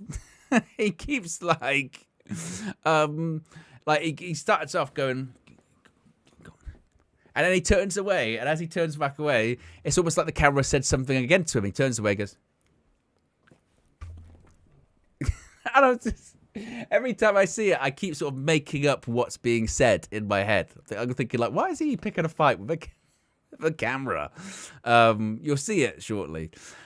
Jason says apparently Punk and Cody is a street fight.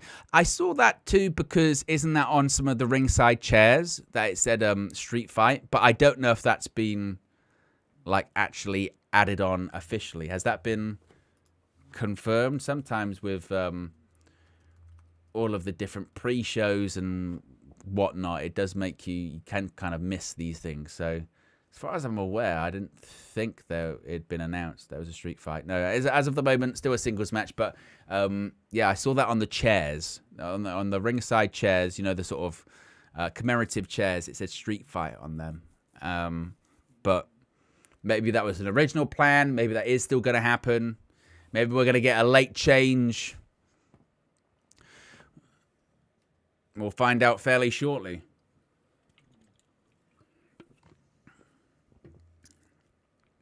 See Bret Hart submitting Mr. Perfect Kurt Hennig. SummerSlam in 1991.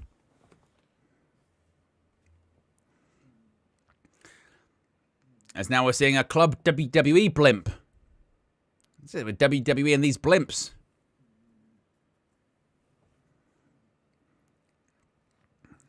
John Cena, the face of Club WWE.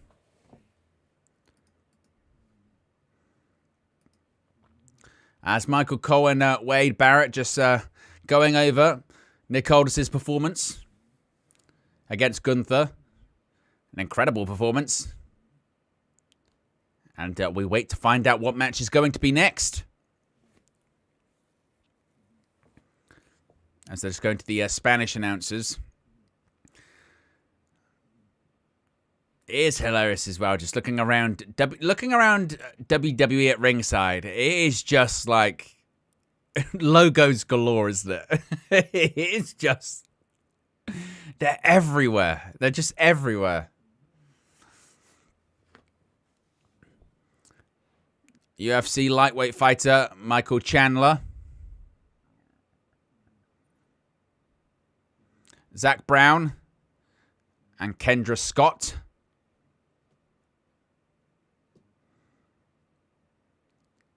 Busted Open Radio on WWE Radio. Wow. Oh, God. I mean, the reason I say, oh, God, is because I've got to hear the worst song ever. It's Brie Mode. Oh, God. I always, every time I hear that song, yeah, here comes Paige. That's better. This is a good song.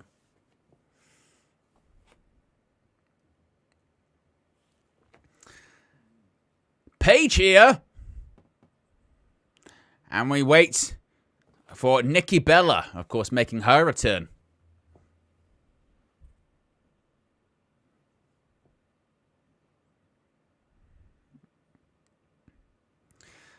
There's Nikki, Brie, and Paige. All three set for this trios match. She threw it on the camera and it got stuck. she threw the t-shirt and it got caught on the camera.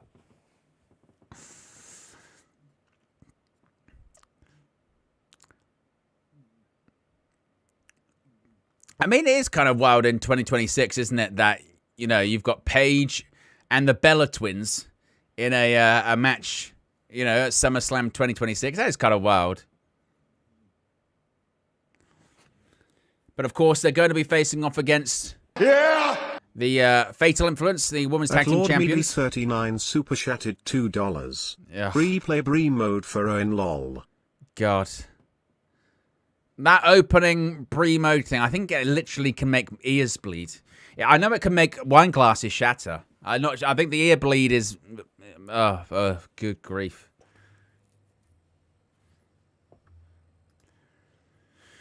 But Nikki Bella back in action for the first time since recovering from a broken ankle. She had surgery to repair it, and now she is back. As here comes Fatal Influence, who hold gold, the WWE Women's Tag Team Champions. Has it been confirmed if they defend it under Freebird rules? I don't think they do they? I don't think JC Jane is a Women Tag Team Champion.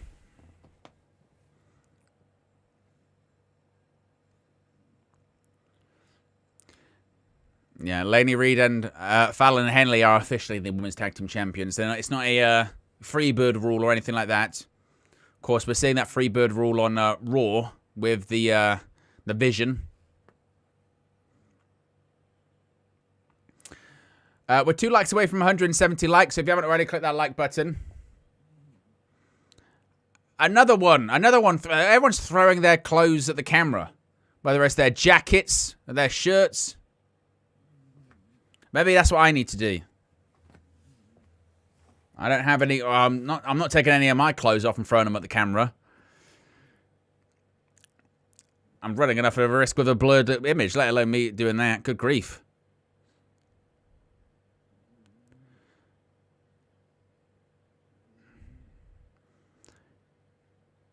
It's a very well choreographed entrance, isn't it, from Fatal Influence? Every step's been thought through, hasn't it?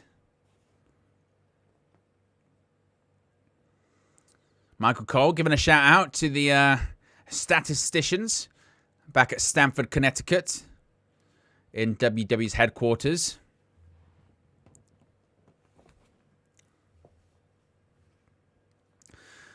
I'll make sure I've got my finger on the button for the bell starting. Ring the bell, and we're underway. Oh, look at that. Big right hand. Takes down Brie Bella. Fallon Henley. So it's Fallon Henley and Brie Bella starting this one off. Of course, Brie Bella, a Hall of Famer. Former Divas champion in her own right. Side Russian leg sweep by Brie. Are we going to get the... Be careful, Brie. For the yes kicks. Be careful. I'll always remember the Liv Morgan kick in the face.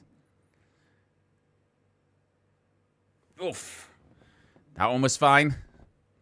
The rest of Fatal Influence come in. Brie ducks Nikki and Paige. Pull both Lainey Reed and JC Jane and throw them into the steel steps. Oh, crossbody by Paige. And there was JC Jane. She gets taken out by Nikki Bella with a clothesline off the ring apron. Look at that straight right hand by Brie Bella, excuse me. Oh, wow. I tell you what. Lainey Reed just pulled Brie Bella off the top rope, and she whiplashed. And Lainey Reed just stomped Brie Bella's face into the steel steps. I mean, she's holding her head, like I mentioned, when she went... Oh, wow. JC Jane with a cannonball into Brie into the steel steps. Good Lord. That was a hell of a cannonball. Did I say Lady Rollins or Lady Reed? It's late. It's not even that late anymore, actually. WWE PLEs actually start at a reasonable time nowadays. I'm just turning into a grumpy old man. Kick out by Brie Bella. Yeah, I was mentioning earlier on. I remember this is SummerSlam number 20, 21, 22, 23, 24. No, SummerSlam number 7 here on the channel. Good Lord. First one I remember doing it was back in 2020. I was one of the first few people into the WWE Thunderdome. Yes, I did a video on that, talking about my experience in the Thunderdome around that time. God, that was a lifetime ago. And here we are all these years later, all of us together. Look at us. As Lainey Reed just throws Brie Bella headfirst into that top turnbuckle. And Fatal Influence have got Brie Bella in their corner. Brie with a forearm. Oh, Lainey Reed actually goes through the middle rope to the outside of the ring. Now Brie's got to crawl.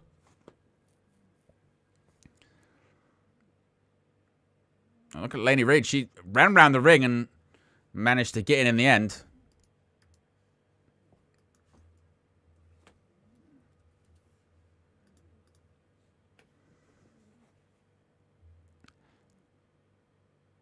I was like the worst clothesline ever from Brie Bella, but it was very, very soft. It was like me trying to clothesline this microphone. You know what I mean? Well, Nikki Bella's back in action. Bounces Reed's face off Nikki's knee. I tell you what, it was a hell of a sell by Lainey Reed as well. Clothesline. Oh, accidentally DDT'd. I think JC Jane accidentally DDT'd Lainey Reed. Facebuster, X Factor. Of course, X-Pac's at the event today. Kick out.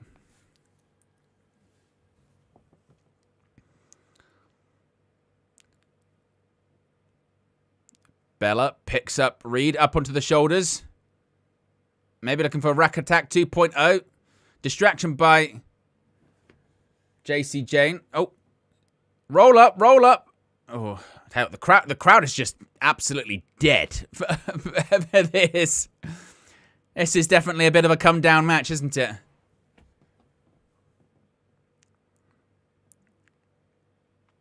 Oh, Paige with a kick takes down Henley. Oh, cannonball by Paige. Was that rack attack? 1, 2. Oof, JC Jane breaks this up. Yeah, this match is a bit of a mess, let's be honest, isn't it? This match is this match is devolving into a bit of a clusterfuck, and also just I need to get an Alan Hansen button actually, don't I? Slobby. I need to get that added to the old soundboard. So the Bellas, maybe a bit of a double team action. Oh, heart attack maybe? No. Oh. I think they were going for maybe heart attack. Roll through.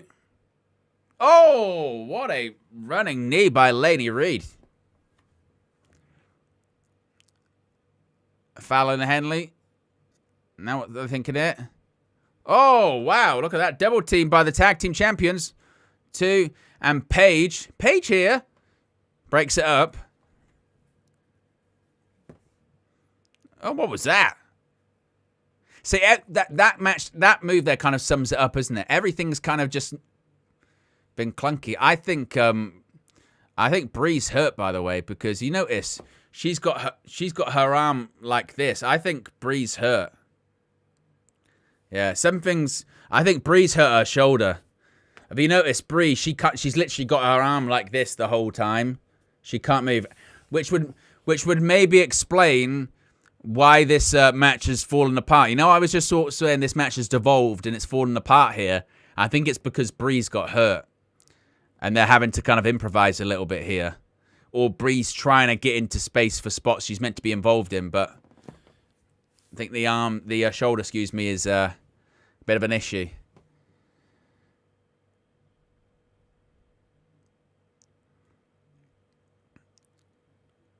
Paige just moved Nikki Bella out the way. It was quite forceful. I wonder if they'll come back to that. Paige, sunset flip. Oof. Jane kicks out. Fallon and Henley causing a distraction. Oh, wow. Discus right hand. 2, 3. And JC Jane rolling encore. And she just pinned Paige at 7 minutes 30. I mean, get your star ratings in for that one. I mean, it's clearly the worst match on the show, isn't it? I mean, I think maybe giving it 2 stars is probably generous. I'd probably give it a 2-star.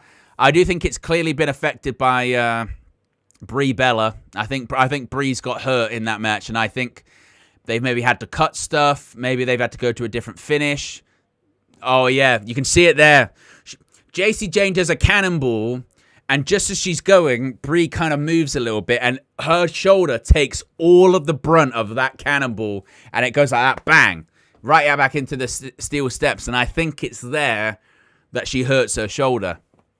And then I think after that, we just end up, just going in a kind of devolving, so it just turns into a bit of a mess. So I'll give it a 2. Really nothing to write home about whatsoever. I think it's maybe a bit of a palate cleanser before these 2 big matches. I wonder if we're going to get this heel turn, because Brie's hurt. So if she turns heel, there might be a partner.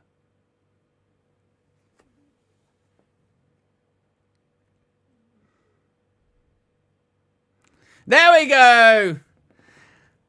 And look at this. The Bellas are turning heel. But the problem is, Brie's hurt. You can tell she can't participate.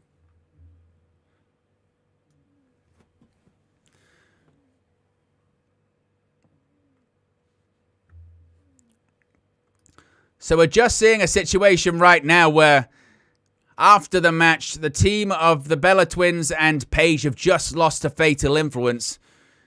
After the match, Paige raises the arms of both Brie and Nikki Bella. Nikki attacks Paige. The issue is that this post-match attack might actually be in vain, because Brie looks hurt. Brie is barely participating in this. She's holding her shoulder. She's maybe kicked Paige once. Rack Attack 2.0 by Nikki Bella to Paige. Paige is taken out. Nikki just said, "We're back." But I don't know how much backup she's going to get from her sister. That's the situation. Nikki's participating. Brie's really not. But Paige, she's in tears. She's crying. She looks shocked. Nikki says, "Lesson learned. Don't ever take my spot." Brie just looks more concerned about just getting back to the locker room, in fairness to her. But, yeah, so that means we have 2 matches left, folks. We have 2 matches left. They are the 2 biggest matches on this entire show, aren't they? It is the Hell in a Cell match, Femi versus Brock Lesnar, and the WWE title match. Of course, CM Punk defending against Cody Rhodes. Now, what order? Don't know. There have been rumors about the Hell in a Cell main eventing. It's not confirmed. But if it does main event, it really is going to lead the question, isn't it, about Brock and if he's actually retiring and if this is it for him. Mexico City. Yes. At Bobby Guy McCarvley 102 super chatted £1.99. And the crowd goes mild. Yeah, that was definitely a palate cleanser. I mean, and do you know what though? To an extent, I do feel bad for the Bellas because just think about how this is played out for them. Nikki comes back, and then she spends a long time not doing too much. She was meant to feud with Liv, remember? Then Liv gets hurt, and she doesn't end up doing that much. Eventually, after lots of questions of when is Brie going to come back, and chat about, oh, is they not getting her because of the Bryan Danielson stuff in AEW. Eventually, they do bring her back. Nikki gets injured, misses WrestleMania. Brie works with Paige. And then when Nikki comes back, her first match, looks like Brie's got injured. So even they've just done the heel turn, and they might not be able to do the program. Yeah. But this is the thing with the Bellas, is the Bellas, they can work, but their popularity is not like the popularity of, say, Sasha Banks, Bayley, Charlotte Flair, Becky Lynch, the 4 horsewomen coming out of NXT. Their popularity was built around, it is going to be WWE title up next. So it is going to be Brock main eventing. Oh, interesting. But yeah, when it comes to the Bellas, their popularity was really mainly based on, they really exploded with Total Divas, wasn't it? They were obviously women's division, Divas division at the time. They were kind of front and center in that, but it wasn't what it was on what it is on WWE television today. But they really got into the sort of, I say mainstream, but like proper celebrity statuses. They were really the sort of face of that sort of Total Divas show on the E Network, which was a massive hit for WWE and them. So successful that eventually they scrapped the Total Divas. Well, they even had Total Divas and then they had Total Bellas because they were so popular. So they're an interesting one because they are WWE. They're WWE legends. They've been around for ages. Like I remember when they debuted back in like 2008 or something like that. They've been around for a long time. But they are more of those like celebrities, that happen to be wrestlers. And that's kind of their sort of, because they do still do loads of stuff outside the ring, don't they? They got their shows, I think, with Sirius, podcasts and whatnot.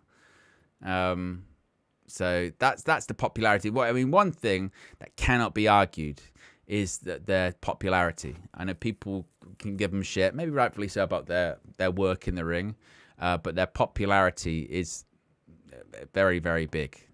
No doubt about that. We're 24 likes away from 200 likes. If you haven't already, click that like button. Be sure to subscribe. Coming up next, if you are just tuning in and wondering what match is to come next, it is the undisputed WWE Championship match. We have CM Punk defending against Cody Rhodes, which means our main event will be the Hell in a Cell match. What's up, Asher? Yeah, you want to watch it too? Is that it? You're going to watch it too, Asher? You're going to do your predictions? That the case? Probably because it's been a long day, hasn't it? We did United View earlier on. We had a load of people tune in for that. So big up to everyone that tuned in or possibly watched over on United View today. It's something crazy, like 130,000 people or 130,000 views, something ridiculous. So big up to everyone that tuned in to that, and big up to all over 200 of you tuning in right now from all over the world. Let me know where you're watching from, and click the like button and be sure to subscribe. We've got 2 matches left, the 2 biggest matches, arguably, of night 1. The WWE title match, which is next, and the Hell in a Cell main event. And the fact that is the main event, that says to me, that feels very Brock Lesnar retirement-ish to me. Could be wrong, and I do really, I see the logic in the reporting of Brock's all about getting that money, right? He works a very reduced schedule as is. You think Brock Lesnar's going to pass up being able to wrestle at a Saudi WrestleMania when he goes to all of the Saudi shows and gets that sweet Saudi money? You think he's not going to wrestle at WrestleMania 43, excuse me? And I do sort of go, that does make sense.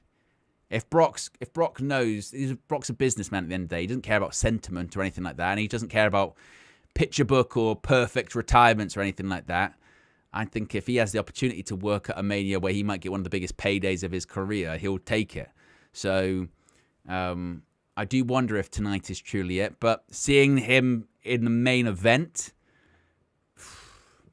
or maybe the philosophy is just, look, following Hell in a Cell is tough, particularly with what we've got planned to do inside of it. Maybe that's part of it too. Maybe they're gonna do that. I mean, look, the whole point is that these are two of like the irresistible force meeting the immovable object. Not even Hell in a Cell is going to be able to contain them.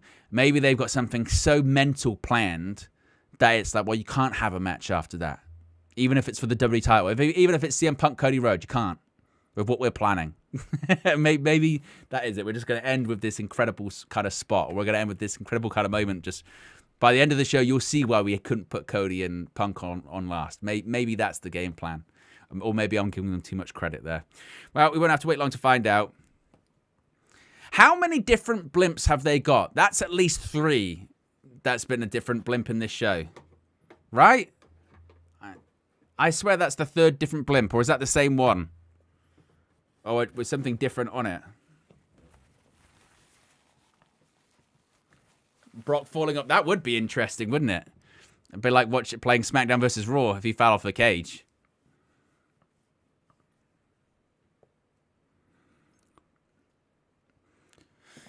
And now just going through the canvas, people have got their names on there. Oh, God. 2026. Back in my day, you couldn't get your name on the canvas. You were lucky if you got some blood off a wrestler at ringside, and you were thankful for it. You didn't get your name on the canvas. I don't really get the point of that as well. Like, again, maybe this just goes into, like, perception of things and what people consider to be, I just guess, worth it or worth the value for money or whatnot. Just having my name on the canvas at SummerSlam 2026, just I don't know. That would do nothing for me. That just doesn't provoke or generate much of a reaction. I guess you go, "That's cool. That's cool." I was on the SummerSlam when.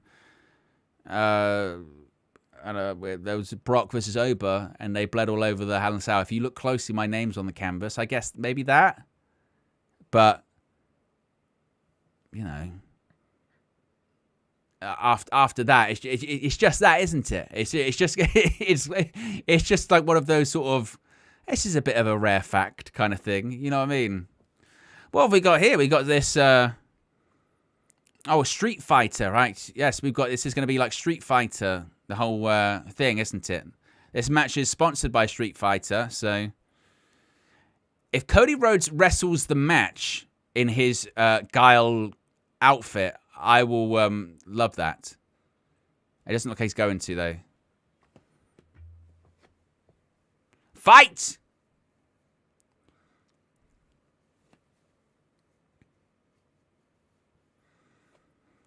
So we're just getting a giant Street Fighter ad now.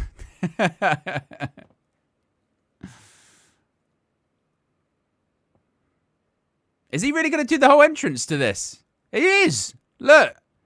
He's got the Guile hair on. Look at that helmet. With the Guile hairstyle. I've got to take a few looks at that. Does that work? Well, they went to a shot of the crowd who are all firmly on their seats. Excuse me, they are sat down. Barely any. Now they're coming to their feet, labored. I was expecting maybe a bit more of a crowd reaction there, but they sort of slowly went, "Oh, all right."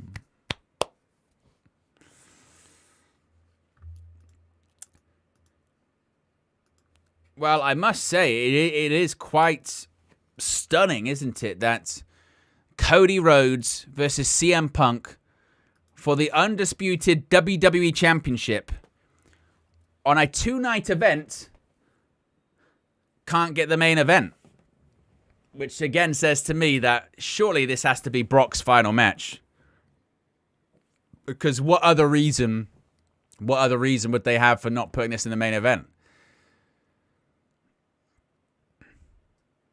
It says to me nothing as well, that nothing's kind of big, serious, newsworthy, noteworthy is going to really happen.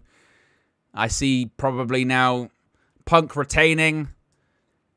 There might be a bit of post-match. Will they, won't they? Maybe, like, you know, attack each other kind of thing. It's probably will be about it.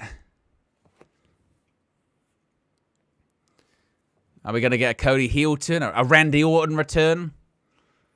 Now that this is the penultimate match, it feels much less likely, doesn't it? As Cody's about to get more pyro, of course.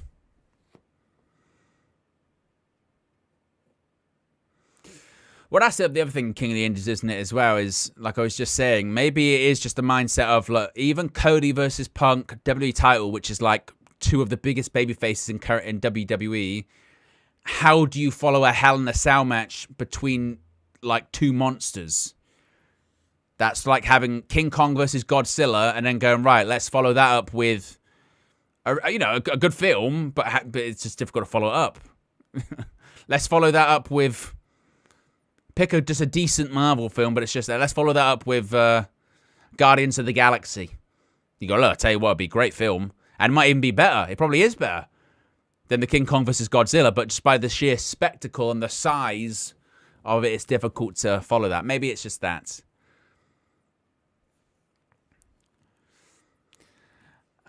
We are less than 20 likes away from 200 likes here on this SummerSlam Night 1 watch along. Reminder, we will be live after this for a post show. We'll go through all the results and matches, and also we'll be live tomorrow with a SummerSlam Night 2 live stream, as we'll be live with a post show after that too. I tell you, this crowd is firmly behind CM Punk. Listen to that. Who does he think he is? Goldberg? Look at this. Punk walking backstage.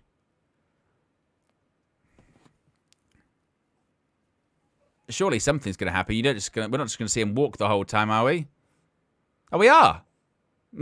What was the point of that? Is that a reference to something? Am I missing it?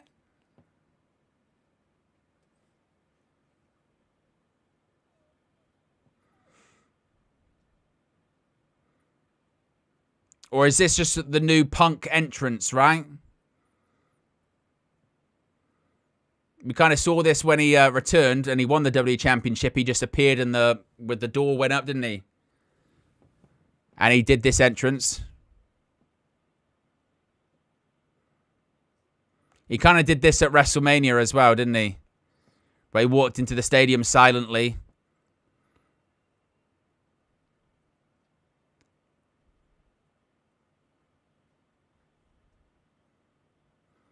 Well, mixed response for him. A large CM Punk chance, though. I'd say he certainly favored inside the stadium. Still no music.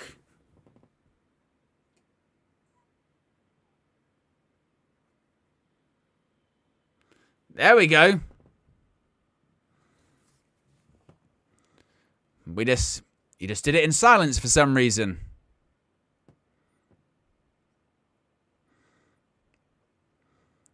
He's got all green gear. Number 20 on the back. Does anyone know what that's a reference to? I don't, so just out of curiosity.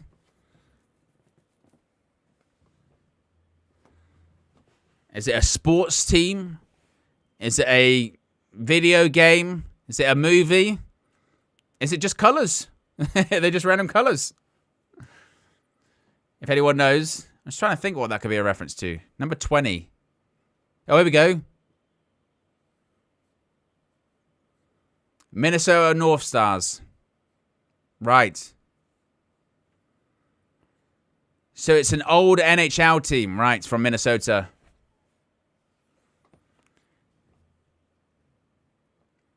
There you go. Puck's a big hockey fan. Yeah, 20 years, 2 decades. He made his debut in WWE 20 years ago today, I believe it is. 20 years ago to this day, he made his episode on an episode of ECW on Sci-Fi.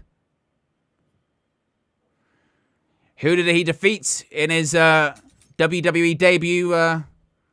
Who did he defeat in his WWE debut match? Anyone? Does anyone know in the chat? I do know this, so I can tell you if it's the correct answer or not. Well, who did he defeat and where was it? Because it came in a very specific, famous venue.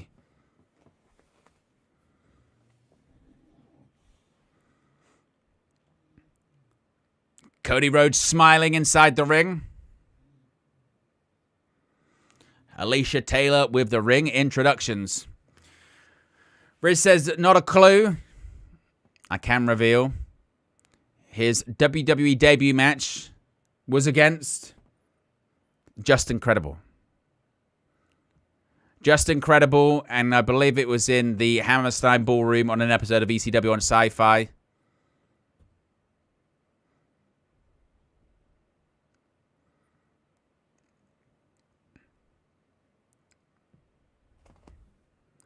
Cody Rhodes getting the ring introductions. You got to do the Cody Rhodes classic. We didn't cover it during the before the show started, but during the countdown show, we got a lot of Cody Rhodes.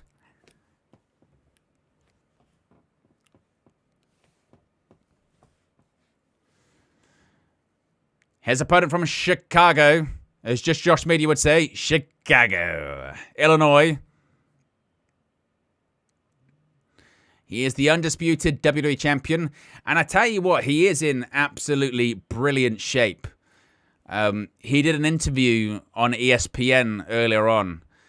And when you see him standing there in a vest.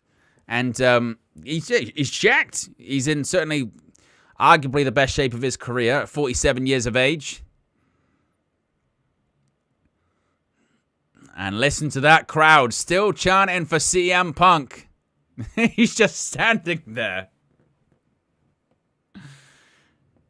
Well, senior official Charles Robinson, who looks exactly the same. Do you want me to tell you something crazy? I'll tell you the age of Charles Robinson. Charles Robinson is 62 years old. 62. You would never think that. Never think that. Now, as a guy that has been around forever, and he looks the same today as he looked 25 years ago. This guy's Lil Nate. Bell rings. We are underway.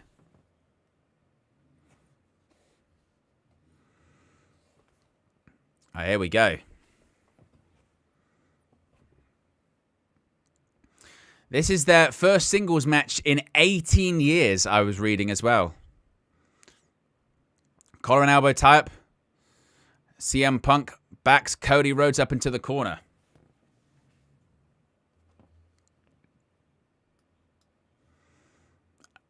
Now Cody backs Punk up into the corner. Both men trying to back each other up into the corner. This time it's Cody. Are we going to get a... It's Punk. Are we going to get a clean break? Oh, couple of exchanging chops here. CM Punk and Cody Rhodes.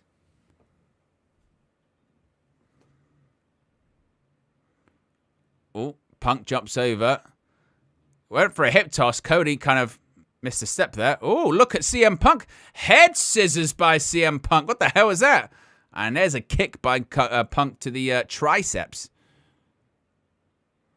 Of course, it was CM Punk who tore his triceps in that men's Royal Rumble match back in 2024, Punk's first match back in WWE.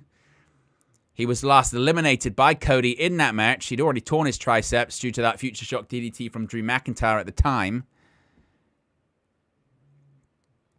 That logo in the ring keeps making me think that someone's got like a massive pool of blood there, but it's not. It's just the canvas. But there's a couple of times tonight where I've gone, oh my God, there's so much blood there. And then I go, oh no, it's just a stupid bloody logo.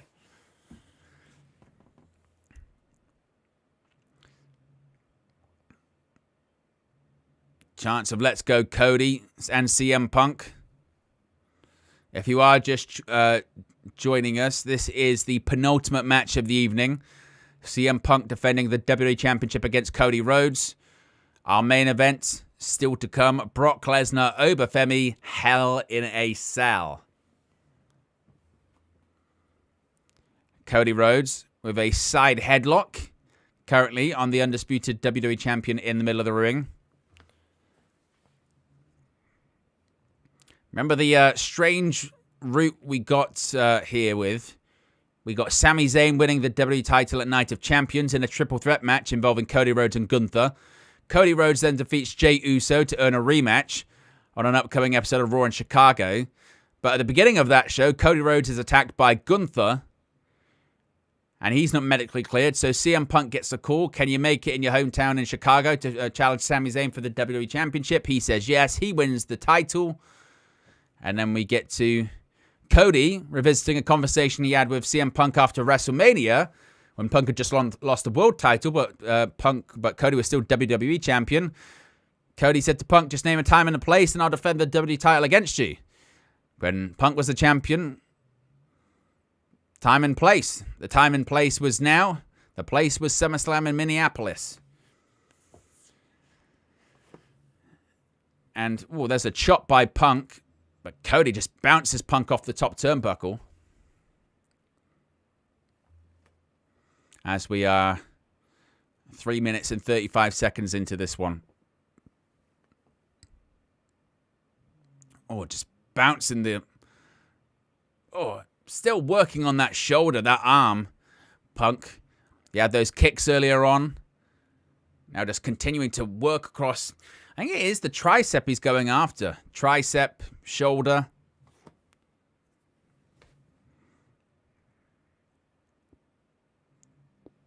Now just kicks to the chest by the WWE Champion. What is the reason why a lot of people are chatting so much about who wins this one is because, of course, Punk's only just won the championship. So there have been reports saying he's going to have a chop right across the shoulder blades and a kick right to that surgically repaired pec, by the way. That's the same pec that Cody tore in that build-up to that infamous Hell in a Cell match. Speaking of Hell in a Cell matches, that infamous Hell in a Cell match with Seth Rollins back in 2022.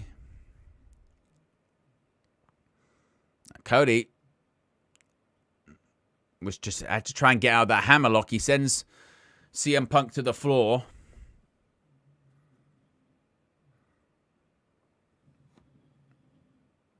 Shoulder to the gut by Punk. And another knee right to the face of Punk. Cody hits the ropes, going to go for a suicide dive. Suicide dive. Takes out Punk, sends Punk to the floor, and now, despite the arm injury, it's like Cody might be back in a decent position.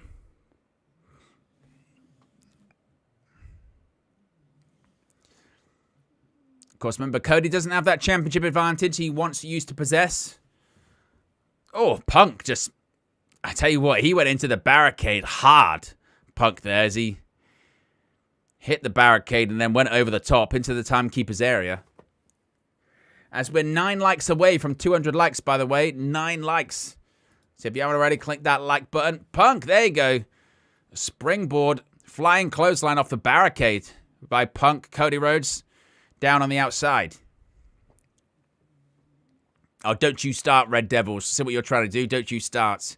Hey, none of that. Hey. Punk now got to go up to the top rope.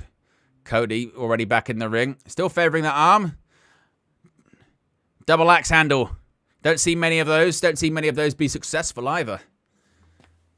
But we did there from Phil Brooks.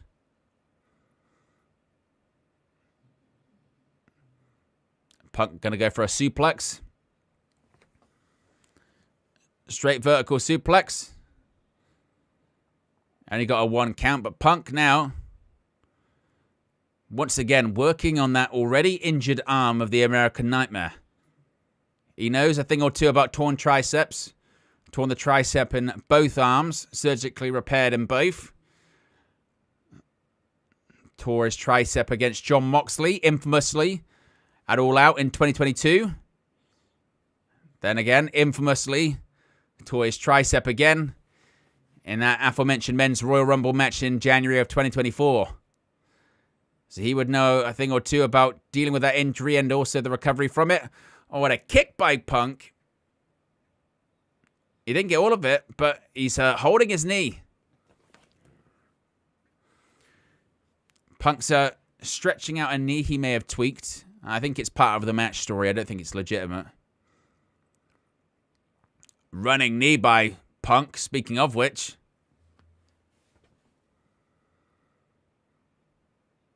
Oh, he went for the running bulldog. Maybe a hesitation again. Cody, ooh, look at that. Shin breaker by Cody Rhodes. And that wasn't anything fancy. That was just a swift kick right to the back of the knee. Turned CM Punk upside down. 1 like away from 200 likes. Big up to everyone that's clicked the like button or put in super chats. Your generosity really is appreciated. I'm pretty sure we're already hitting a lot of records for this live stream so far. And we're just beginning with SummerSlam weekend. We've experienced a lot of growth here on the channel recently. A lot of people are really enjoying the content. So I really appreciate everyone for tuning in, sticking with me, believing in me and the channel. As I mentioned, this is like my 6th SummerSlam I've done here on the channel, which is incredible to say. So thank you. And we're just getting started. I've got some really exciting stuff planned and implementing on the channel. I'm upgrading a lot of equipment. So, yeah, I'm excited. It's going to be a really exciting second half of the year, I think. With United View, with this channel, with Football Flex. I'm really, I'm invigorated. I got the bit between my teeth. Speaking of the bit between their teeth, Cody's, both men are kind of trying to isolate a body part. You've got Cody, who's got the sore tricep, so that's what Punk's going after. But you then got Punk, who's got maybe a bit of a bum knee, so that's what Cody's going after. So they're both trying to isolate a body part. We're, nearly 10 minutes into it, and I'll be honest with you, it's been a slow 10, hasn't it? We've seen a couple of matches so far this evening that have been quick sprints. This very much feels like a marathon, doesn't it? I have no doubts about the ability to get the false finishes later. These are two of the biggest and most experienced names on the roster. They'll get time. They're not going to be dealing with time constraints. And we know that Punk likes to tell a Bret Hart-esque story, doesn't he? So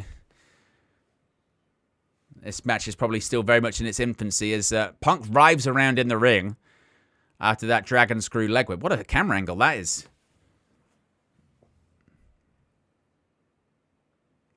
And now you can see Cody just driving his knee into the hamstring of Punk and then bending his leg.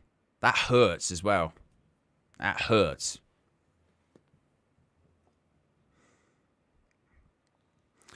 Bobby G says, Oldest versus Gunther match of the night so far. To be honest, I would probably say that opener. That match between Liv and Io for me was, again, 5-star classic. I thought that was brilliant.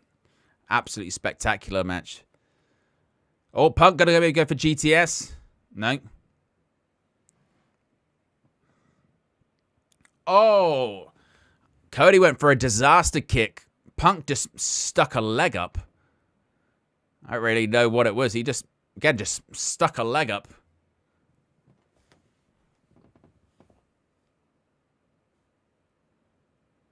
Let's have a look at this. Yeah, goes for a disaster kick. And I don't know if Punk was going for a drop kick or a big boot. Oh, there's a bulldog by Punk.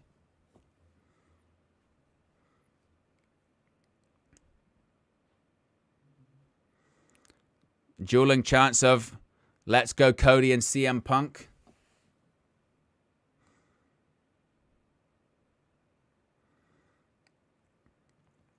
Punk now slowly climbing to the top rope. Oh, and Cody Rhodes cuts him off. What's Cody thinking here? Maybe superplex.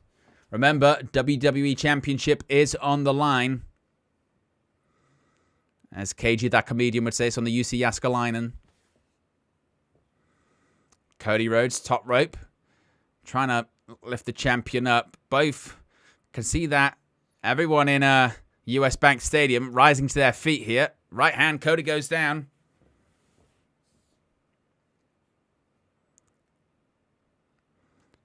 Punk, I mean, to be honest, he looks a bit gassed. He does look, I tell you what, though, he looks, he's cut, isn't he? He's shifted, I would say, at least a good sort of 5-10 pounds of body fat, maybe.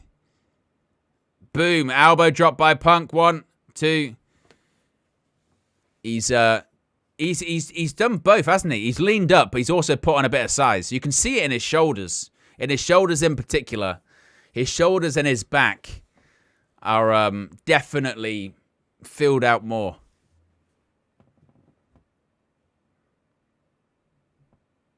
Punk says maybe time to go to sleep. Rhodes up on the shoulder. Nope.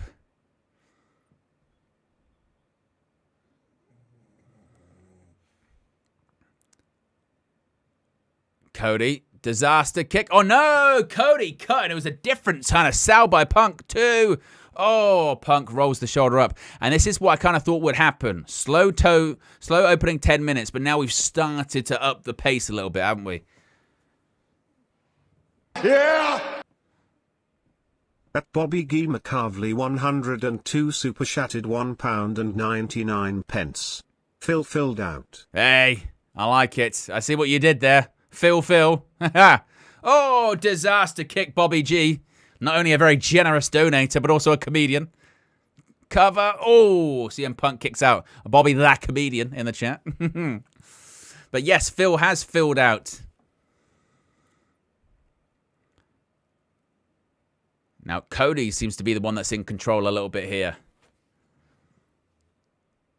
And he's actually pulled the knee pad down so we can get better access to that injured body part. Oh, here we go. Super Cody Cutter. Yeah, Super Cody Cutter. And he connects with it. 2. Oh, and Punk rolls the shoulder up. So now Cody's questioning. What can I do? You've hit some big shots. Not your biggest, but you've hit some big shots. Look at that. Super Cody Cutter. And to be honest, it's not even really a bump for Punk, is it? Look, just fall down. He just kind of collapses. And now this is when you get into that territory of conflicted babyface. Does he become a heel territory? Punk's down. He's vulnerable. Cody, do you show ruthlessness? Do you show heel tendencies? Is Punk just playing a game? Is he actually not that hurt? Is he going to roll him up? Just a bit like this. Drops to the back. Kick. Figure 4. No. Punk sends Cody into the corner. Rolls him up. 2. Oh, near fall. Up on the shoulder. GTS. Oh, blocked it. Blocked the GTS. Figure 4. Figure 4. Figure 4 leg lock locks in. And Punk is screaming in agony right in the middle of the ring. Of course, we know Punk's got the bad knee. He's been working on the knee the whole match. You can hear the crowd in Minneapolis start to rumble. I think they realize that Punk isn't going to tap, but they also realize that he's in a lot of trouble. Listen to the crowd.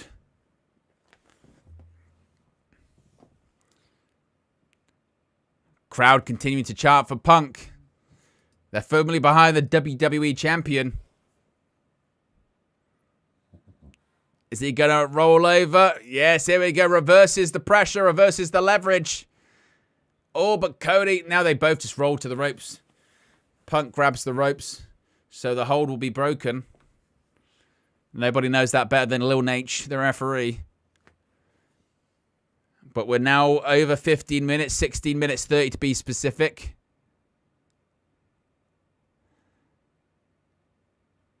Punk trying to get some energy, some noise from the crowd. Cody's going straight back after Punk's knee. Oh, inside package. No. Oh, transitioned. Anaconda Vice. Does he have it locked in? I think he does. He does. It is. It's locked in. Cody's completely trapped. Cody,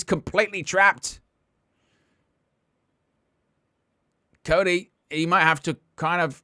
There you go. Reaches to the ropes with his legs to break the hold. So now, just a couple of minutes ago, it looked like Cody, he was the one of the babyface conundrum. Punk, he just kicked Cody and then he sold it with his leg. I love that. That's small details, isn't it? Small details. Oof. Slow start, but this one definitely is picking up, isn't it? As we're approaching nearly 18 minutes. Look at these knees by Punk.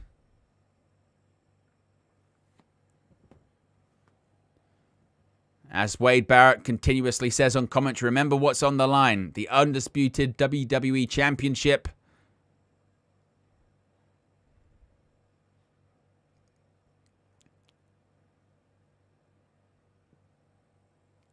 Up onto the shoulders of Punk. Cody, he's wriggling. Alabama Slam. Spin around as well.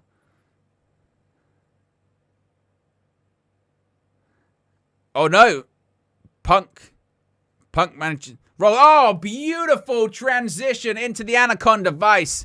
Ah, that was a real good counter. I like that. Beautiful transition.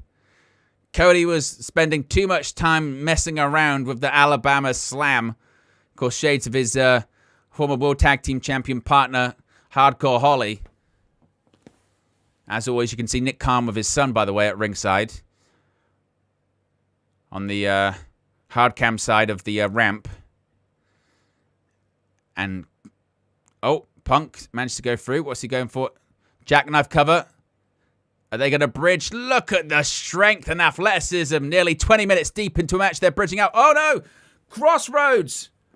Cover. 1, 2. Oh, and Punk rolls the shoulder up. And the crowd just comes unglued. And you know what I was saying earlier on? When I was saying, don't worry. You know, if it's a bit of a bathroom break or it's a little bit of a toilet break. I went, they're gonna get time. It's Cody and Punk. They're getting time. We're nearly 20 minutes into this one. Crossroads, Punk's rolled the shoulder up and the crowd's got insane. They've got him there. You can't bet against CM Punk and Cody Rhodes. Even if it starts off as a snooze fest, they'll find a way. Particularly Punk. Punk on a big stage. There's nothing like him. Like his performance at WrestleMania 42 against Roman Reigns this year was unbelievable. And he's doing it again here, isn't he? I mean, say what you will about Phil Brooks, but since he's come back to WWE, he has delivered some unbelievable matches. Obviously, McIntyre, Roman Reigns. This one's getting bigger and bigger, isn't it?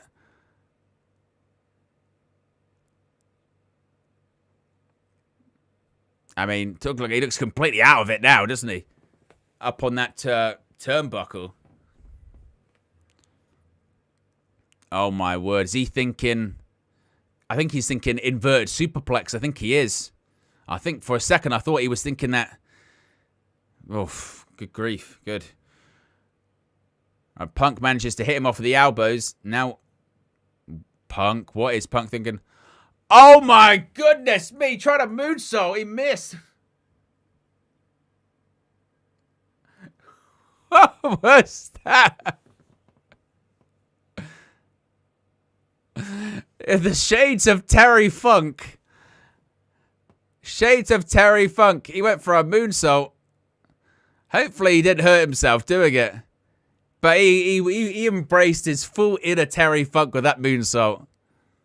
You gotta appreciate the effort, don't you? That's what's also funny with Punk is that for what an incredible professional wrestler he is, he's a terrible athlete. You know what I mean? Well, I say terrible athlete. He's a good athlete. I mean, like, look at the shape of him. But in terms of being a natural athlete, I mean, I remember, I think it might have been Ace Steel, obviously his friend, but his trainer as well, saying that as, you know, as an athlete, he is not the best athlete in the world. He is not a natural athlete whatsoever. But He's a very good storyteller.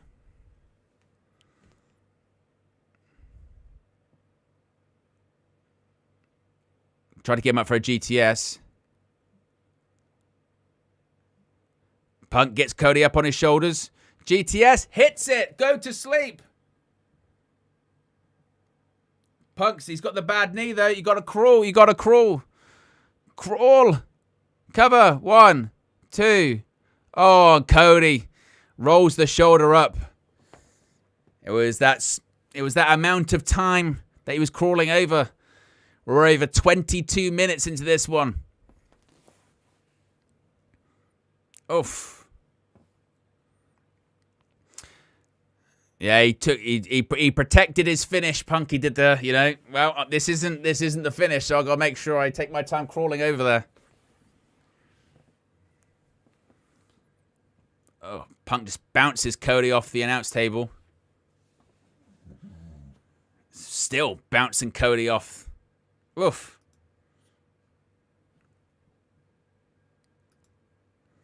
No, CM Punk, uh-oh. Got to rip apart the Spanish announce table.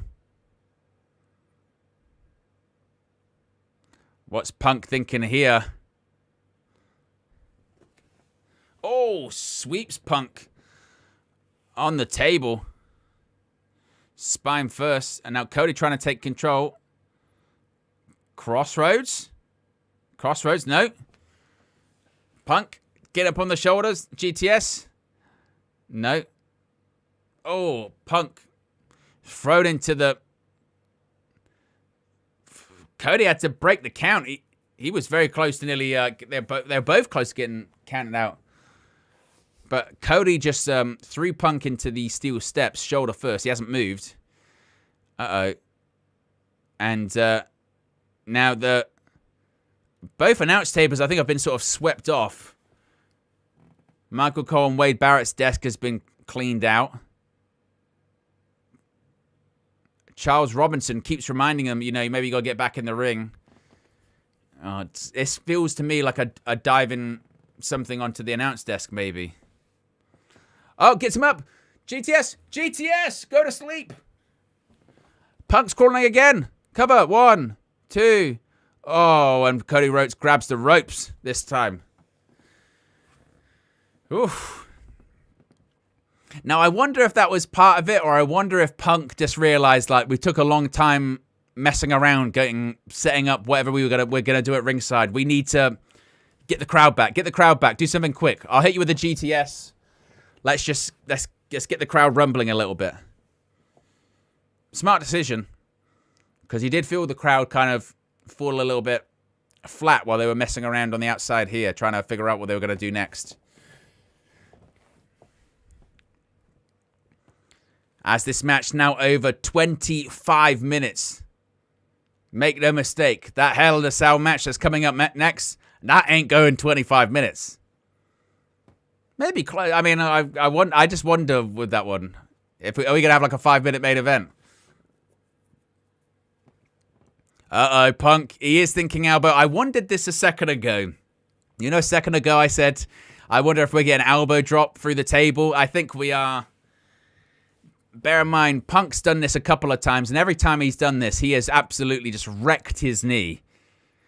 I remember he did it at WrestleMania 29 against The Undertaker, just ripped up his knee. This never goes well for you, Phil. I don't know why you're going to do this. At 47 years of age. Oh my God! Cody Rhodes moved, and CM Punk, I think he overshot. He overshot the desk. He basically overshot the desk. Cody moved, Punk overshoots it, and he just literally skims the top of it, knee first. I think the injured knee skims off and just flies into the barricade. Look at this. Oh, well, actually, he didn't overshoot. He just landed flat on his knee. Take a look at this. Oh, his knee must be done. Like I said, every time he does this, he ends up hurting his knee, and I think he's going to do it again. Oh, my God. Crowd are chanting, "This is awesome." I mean, we've nearly been going on 27 minutes. How Punk's going to be able to walk after this is just going to be insane.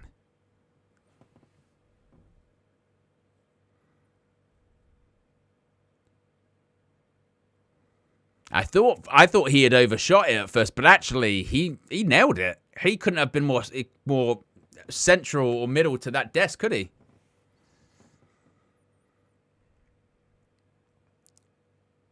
Well, Punk's in the ring. The funny thing now is we're not going to know whether legitimately his knees hurt or not, because obviously it's been part of the story the whole match, but his knee legitimately might be fucked up now after what he just did. Uh-oh. Oh my God, Charles Robinson just got taken out. He was going for a Cody cutter, and Charles Robinson just took a kick to the face. Uh-oh, GTS.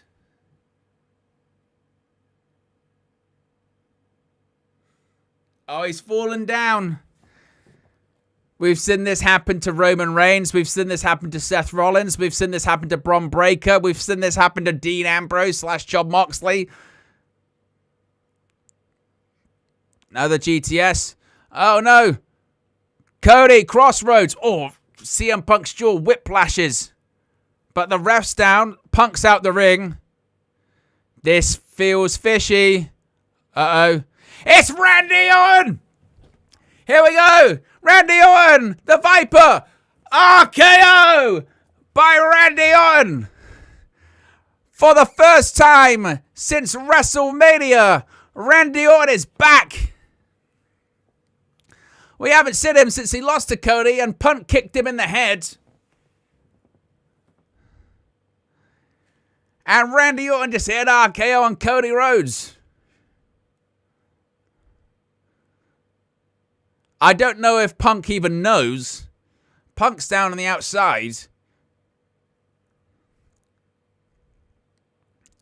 I don't think he has a clue at all.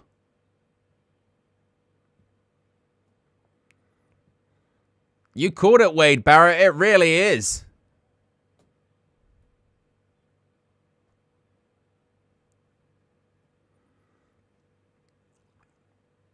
Up on the shoulder. GTS. Cover. 1, 2, 3. CM Punk retains the undisputed WWE Championship. Like many people expected, Punk retains in a match that goes nearly 30 minutes. An absolute fucking classic. Whew. Acknowledge me. At Austin Baker 6186 has become a WN365 roster member. Skiwowitz GTS exclamation mark colon underscore big eagle colon underscore big eagle colon underscore big eagle. CM Punk retains the undisputed WWE Championship. Big up Austin Baker for 50 months of support. I mean, what a match. What an absolute match. I mean, like I said, when it comes to CM Punk, if CM Punk at a big event like WrestleMania or SummerSlam, the guy's just he's an animal, isn't he? He's just an animal. What a match. Get your star ratings in for that. I mean, I'd give it 4.5 maybe. And there it is. There was the RKO. Look, here comes the Viper. RKO, bang.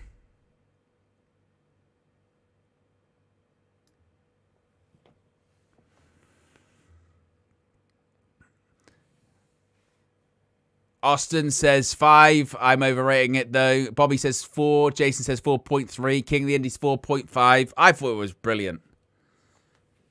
But like I said, I am also biased to a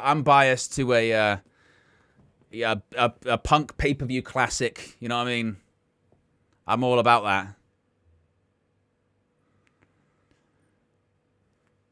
But Randy Orton costing Cody, but not getting too involved with Punk. We do know that Punk's next challenger is going to be crowned tomorrow. Sami Zayn versus Finn Balor, #1 contenders match. So we only have one more match remaining, and that is going to be the Hell in a Cell match between Randy Orton. Could you imagine? Between, I'm still thinking about Randy Orton, between Femi and Brock Lesnar. Make sure I've got the, I'm just making sure I've got the post-show set up. So several noteworthy moments coming from SummerSlam this evening. Namely there, CM Punk retaining the undisputed WWE Championship thanks to interference from a returning Randy Orton. The Viper returning for the first time since WrestleMania, of course, in the main event of Night 1 of WrestleMania. As we see shots of Minneapolis. Big up to everyone that has tuned in. We've got over 200 people watching right now. We're at 213 likes. So really appreciate everyone for tuning in. As I mentioned, it's been a long day. I tell you what, it's a lot of work. We've got 2 videos out here on the channel today. We had a news video, a top 5 video. We obviously got this watch along. We're going to be live with the post show after this. Did a stream on United View as well. This is what we do, is put the work in. As they are plugging WWE Radio.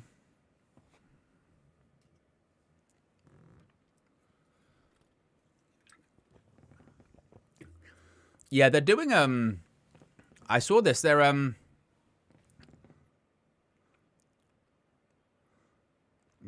they do a radio commentary. If you can listen to the match on WWE Radio.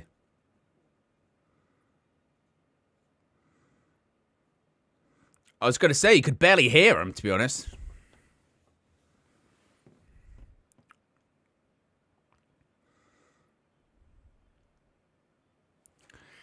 I mean, why would you willingly listen to Booker T on commentary? I know he's funny, but my word. Well, there it is. We are now set for the main event. We are set for Hell in a Cell. Here we go. Our main event of SummerSlam Night 1. That's right, Bobby G. Maybe we do need Booker T for this one. Shucky, ducky, quack, quack. I mean, to be fair, this one, we don't want no bread. We don't want no pasta. We don't want no carbs. We don't want no vegetable. We don't want no fruit. We want... I can't do the Booker T. Now is it no bread, no water, just meat. They were like plugging WWE Radio earlier on, him and Vic Joseph, and he was just doing. I was thinking, how do you produce Booker T? He just does what he wants, doesn't he? And just says whatever he wants. And you're like, okay.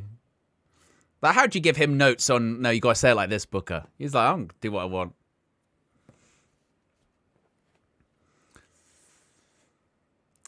But yes, we are into main event territory, main event time. We have seen, if you are just tuning in actually and you're wondering what's happened so far, I can quickly run through things.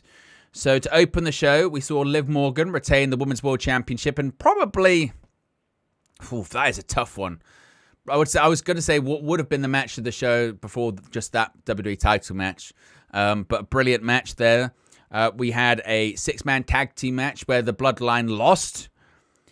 We had Gunther defeat Nick Aldis in Aldis's WWE in-ring debut. And Aldis was absolutely fantastic. He was brilliant in that one. The low point of the night, the 6-woman tag team match. It was crap. There's no other really way to describe it.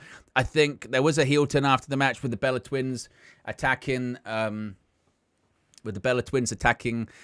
Paige, but it looks like Brie is probably hurt. She looks like she hurt her shoulder in the match. So yeah, she wasn't really participating that much in it, so I think she might know that she's in a bit of trouble. Then we just had that WWE Championship match, CM Punk retaining against Cody Rhodes, thanks to interference from Randy Orton. Nearly goes, 30 odd minutes, about over 25 or just under 25 minutes. Absolutely brilliant. Slow start, very slow start, but it built and it built and it built. The only weird thing really about it is that it feels like we shouldn't be watching the show now, does it? That feels like an end of the show match. It feels like, right, that's the end of the show. We just had Punk retain, Randy Orton returned. They had this nearly 30-minute classic. All right, we'll see what they've got on offer tomorrow. It feels like the end of the show, doesn't it? But it's not the end of the show. We've got one more match left, if you want to call it that. We've got one more collision. We've got one more, I don't know, supernatural explosion still to come. And also, what I am really curious about this one is we've just had that match there, which is pro wrestling, nearly 30 minutes. This match is not going to be that, but it is still the main event. So as much as the Brock Lesnar 5-minute match classic maybe is what he might want to do, you can't really main event SummerSlam, can you? And with a 5-minute match, I mean, they did it 2016 with Goldberg and Brock, didn't they? When Goldberg won in a few seconds, but the whole point there was the shock, wasn't it? So unless they're doing a Hell in a Cell squash where Femi wins in like 30 seconds, you would think this one at least goes. I mean, what are we saying here, actually, folks? Let me know in the chat. We've still got close to 180 people watching. Legitimately, how long do you think this match is going to go? Because we've got the timer, so we can properly say what it's going to be. So, how long are we saying? Because Brock over matches under WrestleMania was under 5. I think Clash in Italy was a bit over that, but still not super long. But it is the main event, and it is Hell in a Cell, and it's the main event. So you can't do a 5-minute like Hell in a Cell match, can you? So it's got to be at least 10. So what? We saying 15? Are we saying 15? Or maybe the match goes 10, including entrances. It's 20, so something like that. I think it might be along those lines. Match goes between 10 and 15, probably closer to 10, including entrances. We get sort of 20, 25 minutes, which would make a bit of sense considering this started at 11 p.m. UK time and it's just coming up to 25 to 2. So something maybe like that. Also, let me know what your thoughts are in the chat just about the Danhausen stuff at the moment, because there has been a bit of a talk about, look, WWE, they're the king of merchandising anything, and Danhausen is like the ultimate merchandising character. Look at everything they're doing with him. Human monies, he's got ice creams, he's got actual fake money, he's got the teeth, he's got the face paint, he's got the masks, and I'm sure he's making a shit ton when it comes to merch at the moment. But are they overdoing it with the Danhausen stuff now? Are they actually doing so much and leaning into the character so much and leaning into the reactions that he's getting and the popularity and the merch that he's selling so much that is kind of actually turning people against him and kind of ruining him? Is it a bit like, that trend when it starts, it's great, and then when everyone's doing it, it's great, but then when kind of the establishment starts doing it, and when you start seeing, like, say politicians doing it, or you see like senior people in society do it, you sort of go, it's not fun anymore, So I do worry a bit like that with Danhausen. Like once it feels corporate in terms of how it's been merchandised and how it's been presented, I think that's the risk they run. But then I also think WWE and Danhausen for that matter, they probably don't care. You know what I mean? If like you've got people my age or in and around my age going, I don't really like this too much, it's for the kids. But the kids and their parents are still buying it because the kids want it that badly. Doesn't matter then. Doesn't matter because money talks, So I think it's probably something along those lines.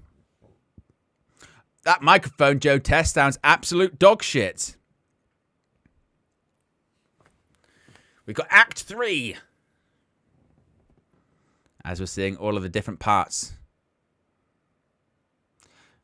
I don't know if they'll show it here, but they did a Brock Lesnar kind of like not even career, but life retrospective. And they had old interviews with his parents in there. His mother's in it. I think his dad was in it as well. And when I watched that video package earlier, I thought, wow, Brock might actually be done here, you know.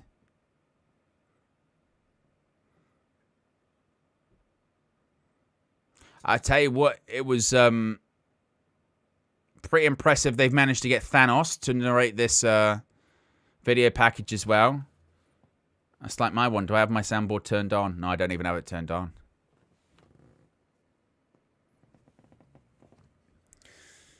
If you haven't already, click the like button and be sure to subscribe as we await our SummerSlam main event. Well, SummerSlam Night 1 main event, excuse me.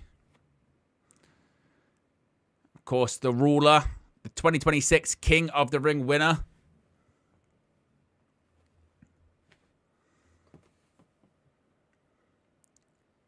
Maybe even without the Brock retirement, maybe the other part of it is just, look, Femi, like, he's the guy at the moment.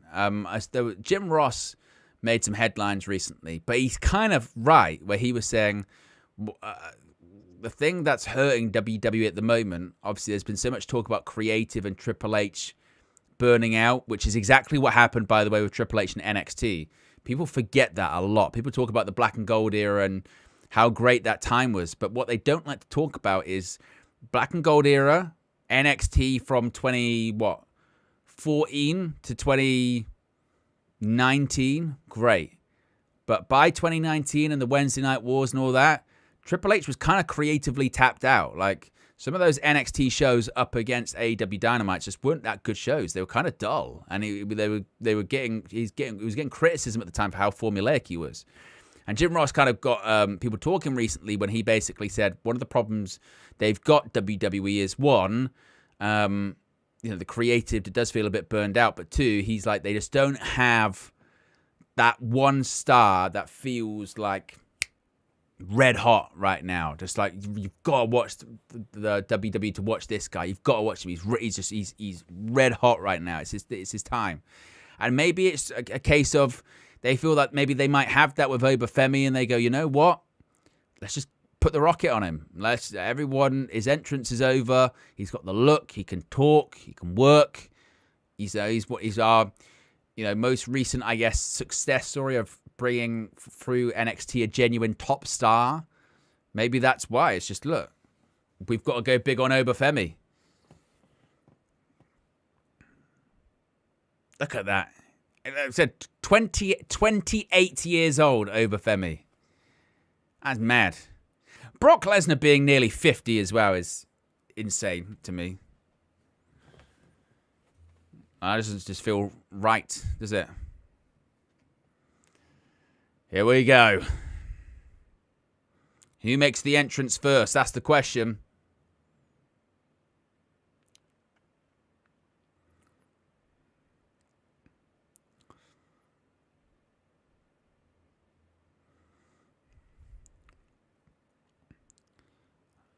Here he comes. The ruler is going to be the first to make his entrance. So maybe Brock will get to enter last for his final match, perhaps.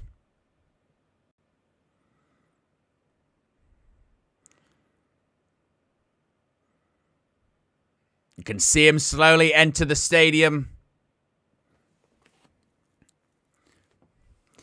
A lot of people were talking about this too, that Ober's actually leaned up a lot. He's got into real good shape as well. Obviously, he's always been big, but he's got a lot more aesthetic.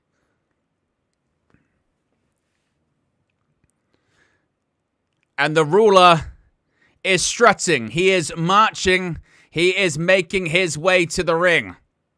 Or should I say, in this case, he is strutting, he is marching, he is making his way into Hell in a Cell. As you hear the crowd chant Ober, you see people in the crowd strut too. But yeah, you can tell with Ober he's leaned up quite a bit. Still an absolute mammoth of a human being. Look at him, 6'4", over 300 pounds. And as I said earlier on, a true, proper NXT success story, isn't he? NXT call-up. Now, he beat Brock Lesnar at WrestleMania. He's main eventing night 1 of SummerSlam. That just goes to show that NXT system, that he's an NIL athlete as well. Not only the NXT, but he's WWE's NIL pipeline. Femi's the success story, isn't he?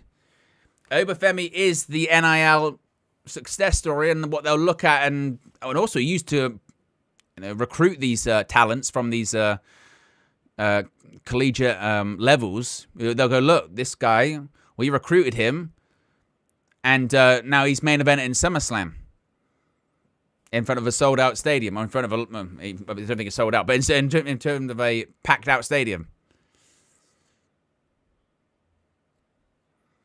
First time at SummerSlam, first time in Hell in a Cell, and he's in the main event. That is how big they rate him. Yeah, you can tell. Look at him. He's definitely leaned up. Definitely leaned up. Looks jacked.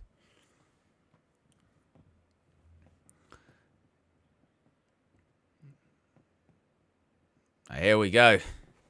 So the ruler has made his entrance. Now we await the Beast, the Conqueror.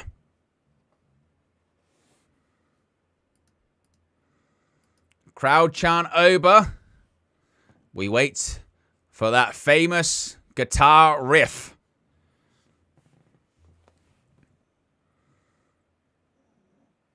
And it's home state advantage for Lesnar. The chants of Oba ringing out US Bank Stadium.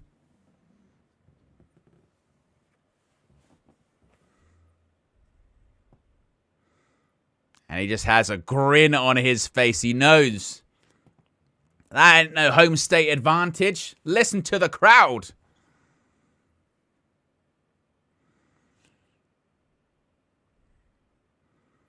I would say where is he?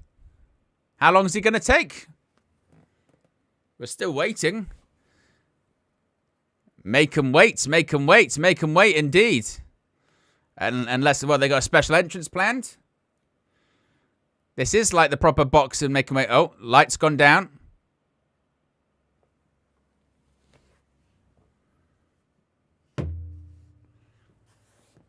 Yeah!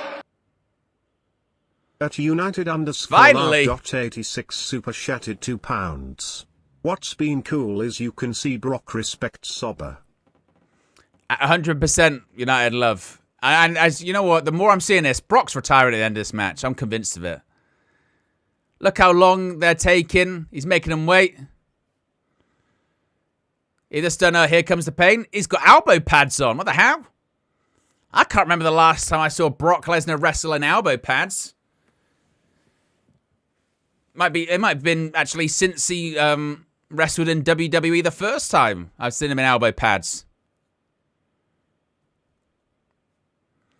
But yeah, just to clarify, he's main eventing. It's Hell in a Cell. It's his home state. They just did a Taz reference. They've done video packages including his family members. He's retiring.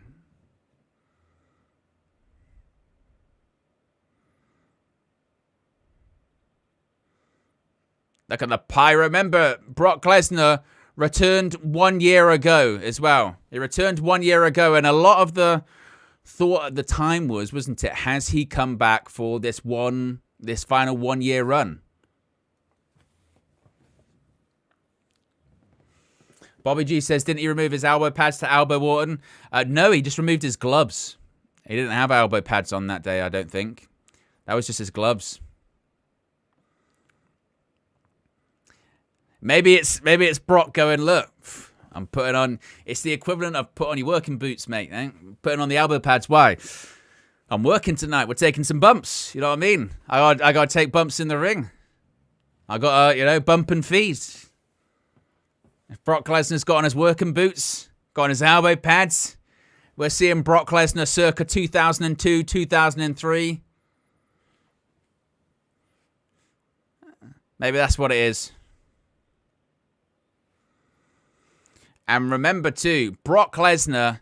I mean, if you want to talk about, Mr. WrestleMania, Mr. Royal Rumble, Mr. Survivor Series, Brock Lesnar is Mr. SummerSlam. Brock Lesnar, he might have the most SummerSlam main events in WWE history. At Daniel Luciano 8240 super chatted $1.99. Big up Owen. Big up Daniel Luciano. Appreciate you, my friend, across all of the channels, all the supports. Oh, got to make sure I'm ready here. Bell rings. Oh, no. I thought the bell was starting. We're getting long introductions. But yes, he is Mr. SummerSlam. He won the WWE Championship against The Rock in 2002 at SummerSlam, becoming youngest WWE champion ever. Of course, he has beaten the likes of John Cena to win the title at SummerSlam. He's beaten Triple H at SummerSlam. He's beaten CM Punk at SummerSlam. He's beaten Randy Orton at SummerSlam. He's beaten Samoa Joe, Braun Strowman, and Roman Reigns at SummerSlam. Need I go on? He's returned at SummerSlam attacking the likes of John Cena. Back in 2021, he returned at last year's SummerSlam, attacking John Cena. Ladies and gentlemen, his name is Paul Heyman.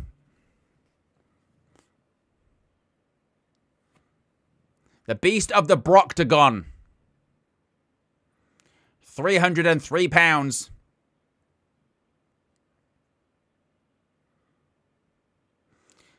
Fighting out of the University of Minnesota.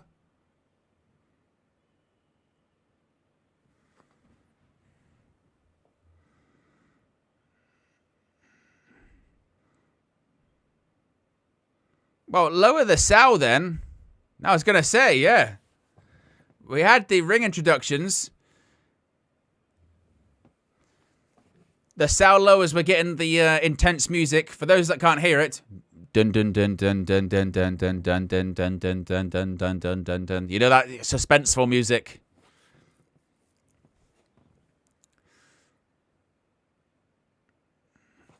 I'm getting ready. Lesnar's ready. Femi's ready. We wait for the bell to ring. And see how long this car crash lasts for.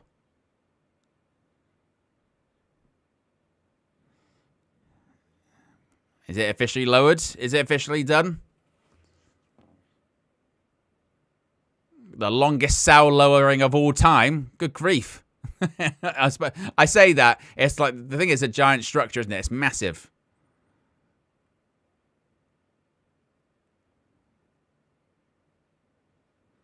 Chad Patton, the senior official. See, why didn't they do this before the match? Like, you know what I mean? Did they have to do the dramatic lowering? Now is it lowered down? Oh, goodness me. Bell rings, we're underway. Here we go. Femi, what an uppercut. Now, over Femi, now with these shoulder tackles in the corner. Uppercut. Oof. Big uppercut in the corner. Over Femi, starting this one fast. Oh, charged him in the corner. Here we go. Suplex City, bitch. Number 1. German suplex number 2. And that's 2 German suplexes. Number 3. Suplex City, bitch. But oh, over Femi, he just bounced back up. Clothesline Brock Lesnar, oof, over the top and just bounces off the cage. The Brock Lesnar Sal of going over the top rope is one of the best Sals. He flies over the top rope. Brock Lesnar going over the top, he just like jumps and flies away, doesn't he? Move out the way, cameraman.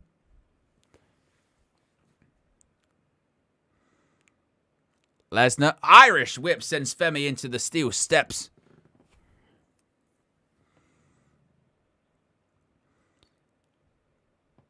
Maybe this is how we're going to get this one to stretch out a little bit. There's going to be a lot of walking.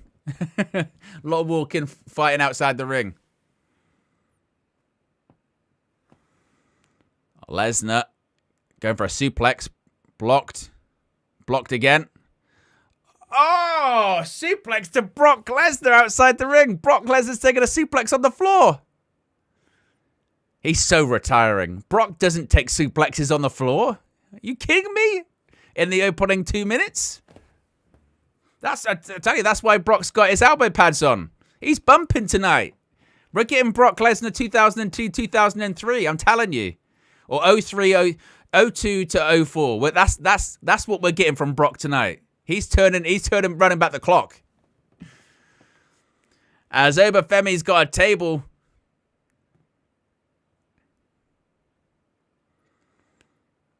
I remember hearing an interview with Kurt Angle, and he said the same thing. I think he said it to Bryan Danielson. He said he had told it to Danielson. Lesnar. Oh my God! Through the table. I'm telling you, Brock's bumping tonight. He's taken a suplex on the floor. He's just gone through a table. Look at this. Oh. Maybe the Beast is just going to get absolutely pummeled, but just for like 20, 25 minutes. But yeah, going back to the story I was saying, I remember Kurt Angle saying, I think it was to Bryan Danielson or someone like that, basically saying, if you're working with Brock, just get him to sell for you, because he's such a good seller. Oh, steel steps by Lesnar. Oh my God. That second one was nasty. Brock Lesnar just cleaned over Femi's clock. Whoa, that second one was rough. Oh my God. That third one was absolutely... When Brock swings some steps. Oh my God. Thankfully, I think Oba may have got his hands up. German suplex. That's number 4. Oh.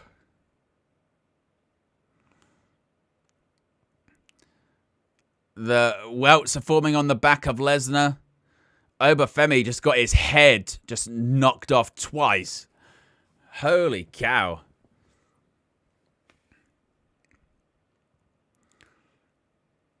Lesnar maybe setting up for another German suplex by Lesnar.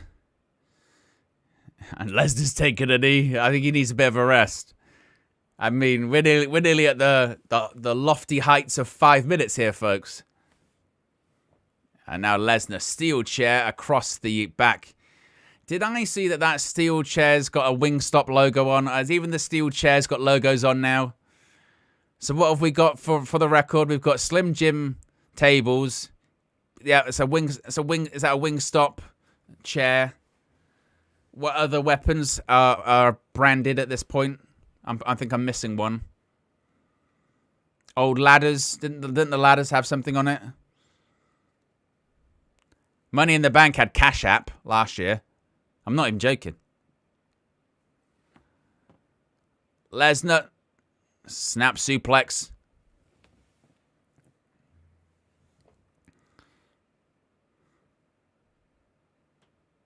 Imagine you get hit so hard with the steel chair that actually it just sort of transfers the logo onto you.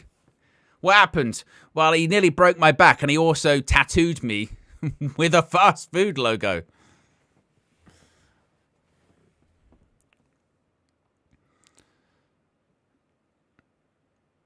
Oh, suplex, this time onto the chairs.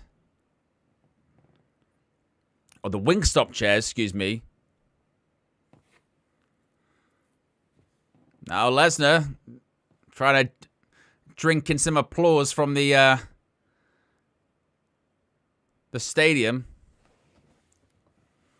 This is Brock Lesnar now trying to take a breath. Uh-oh, up on the shoulder. F5. Femi lands on his feet. One arm choke slam by Oba. Yeah, clearly Brock's going to have a match here.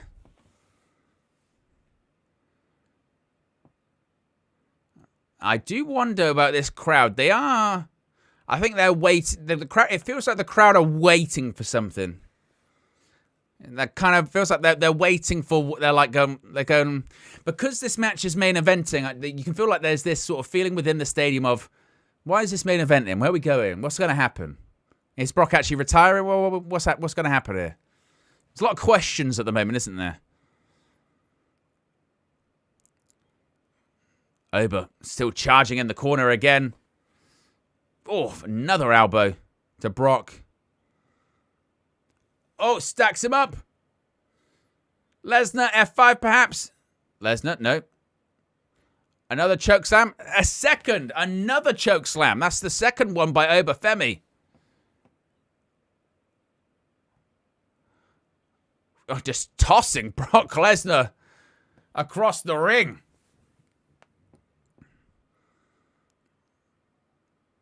Maybe Ober's...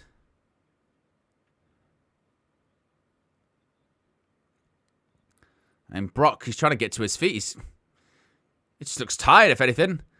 Oh, look at that athleticism. Oh, my God. Fall from grace. That'll be it. 1, 2. Oh, and Brock rolls the shoulder up. Yeah, is it me, folks? You let me know in the chat. Is it me, folks, or... Does the crowd just feel a bit... Oh, he sat up. Brock sat up. He sat up. I was just about to say it. Crowd just feel a bit quiet. But Lesnar may have just woken them up with a F5. Oh, my God. Ober's getting back to his feet again. Nope. A second F5. Oh, my God. He's getting back up again. What the hell? A third no. F5. 1, 2. And rolled his shoulders up. Yeah, I can't really put my finger on it. Yet, but I'm kind of just... After that, maybe that Punk match, the Punk Cody match, there is this sort of a little bit of flatness. Crowd are into it, obviously, but no, not as much as the others. I want to see a bit more violence. I need to see maybe some blood. I need to see someone go through one of the Sal sections, or... I need to see something, like I said. I need to see something big happen, I feel like. I need to see a reason of, all right, that's why that was the main event.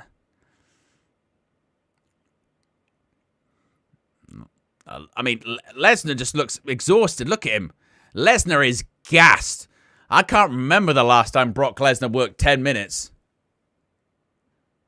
What's he thinking here? Oh, here we go. Now, I said I wanted to see something big. I said I want to see something big, and Lesnar has just ripped up the canvas. Right? This is what I mean. Like, we need to see something happen. If you remember when Lesnar defeated The Undertaker at Hell in a Cell in 2015, the ring was ripped up like this. The Undertaker, I think, even tombstoned Lesnar on it. It wasn't enough to beat him that night. Lesnar ended up winning that one. And Lesnar just screaming. So, the wooden boards of the ring have been exposed. Lesnar's got Femi up on the shoulders. He's gone like this. Oh no! He's going to do a tombstone! He's going to tombstone him! Oh my God! Tombstone is tombstoned over Femi! Oh my God! 1, 2. Oh, I hope Femi kicked out. I tell you what, I love that. I love that spot. Brock Lesnar went like that. Tombstone did the Undertaker pin. The same way that thing that happened at Hell in a Cell in 2015. Femi's getting back up. I said it needed something big. Oh, and he's just punched the steel chair away. Up again. Fall from grace. 2. 3, Oba Femi wins. I thought we could have done the fall from grace on the... I thought he was going to do it on the wooden panels, but Oba Femi wins.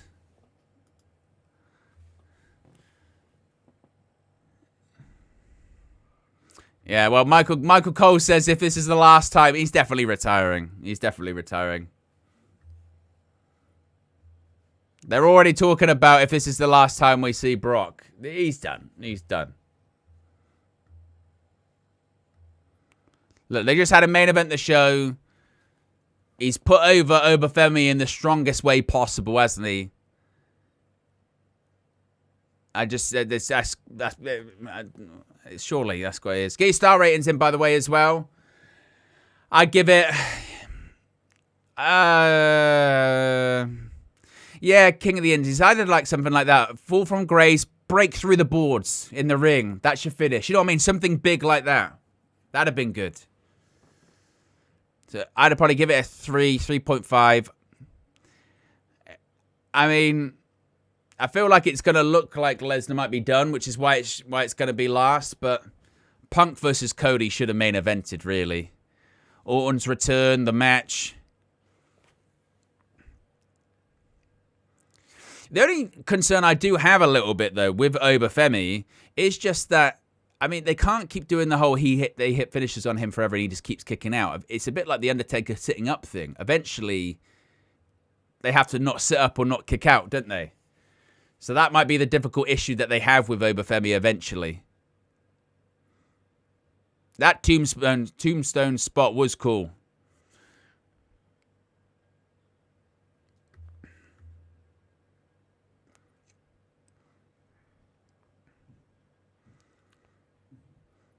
The question is this really the end for Brock? That's the question.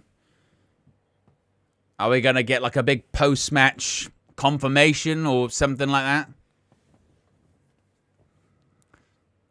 Yeah, I agree, King of the Indies. I'd have liked something like that. Just fall from grace, literally through the boards, and that's him done.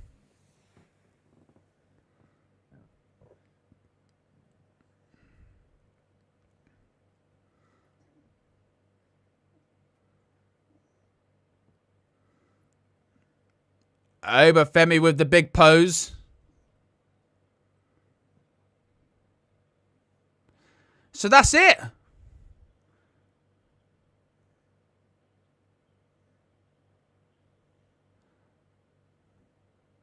That's just how they're going to end it. Wow.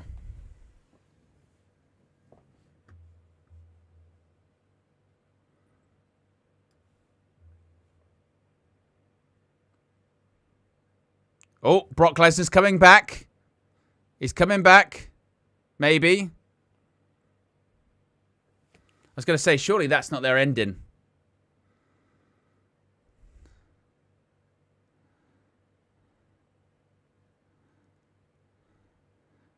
We're getting a bit of a stare down here. Oba's in the ring. Lesnar's on the outside. We already got the, executive producers, Paul Levesque and Lee Fitting thing. So that's why I was thinking, oh, it's just over. But Lesnar is getting back up onto the... And now he's just stepping back into the ring.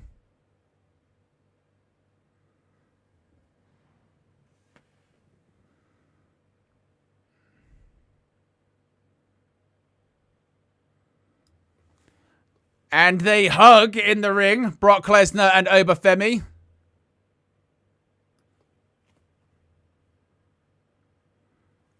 Brock Lesnar raises the hand of maybe the next big thing.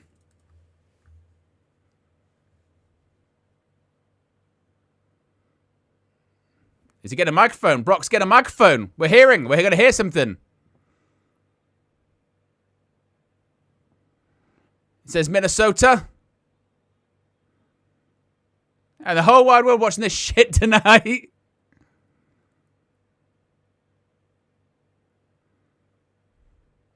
It says, here's the future of WWE.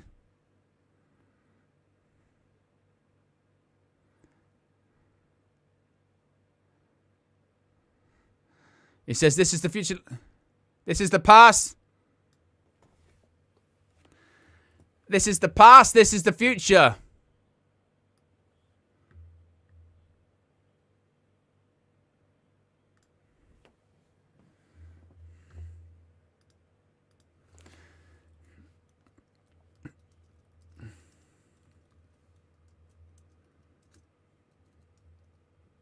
I mean, it's not an official retirement, but it's as near as, isn't it, really?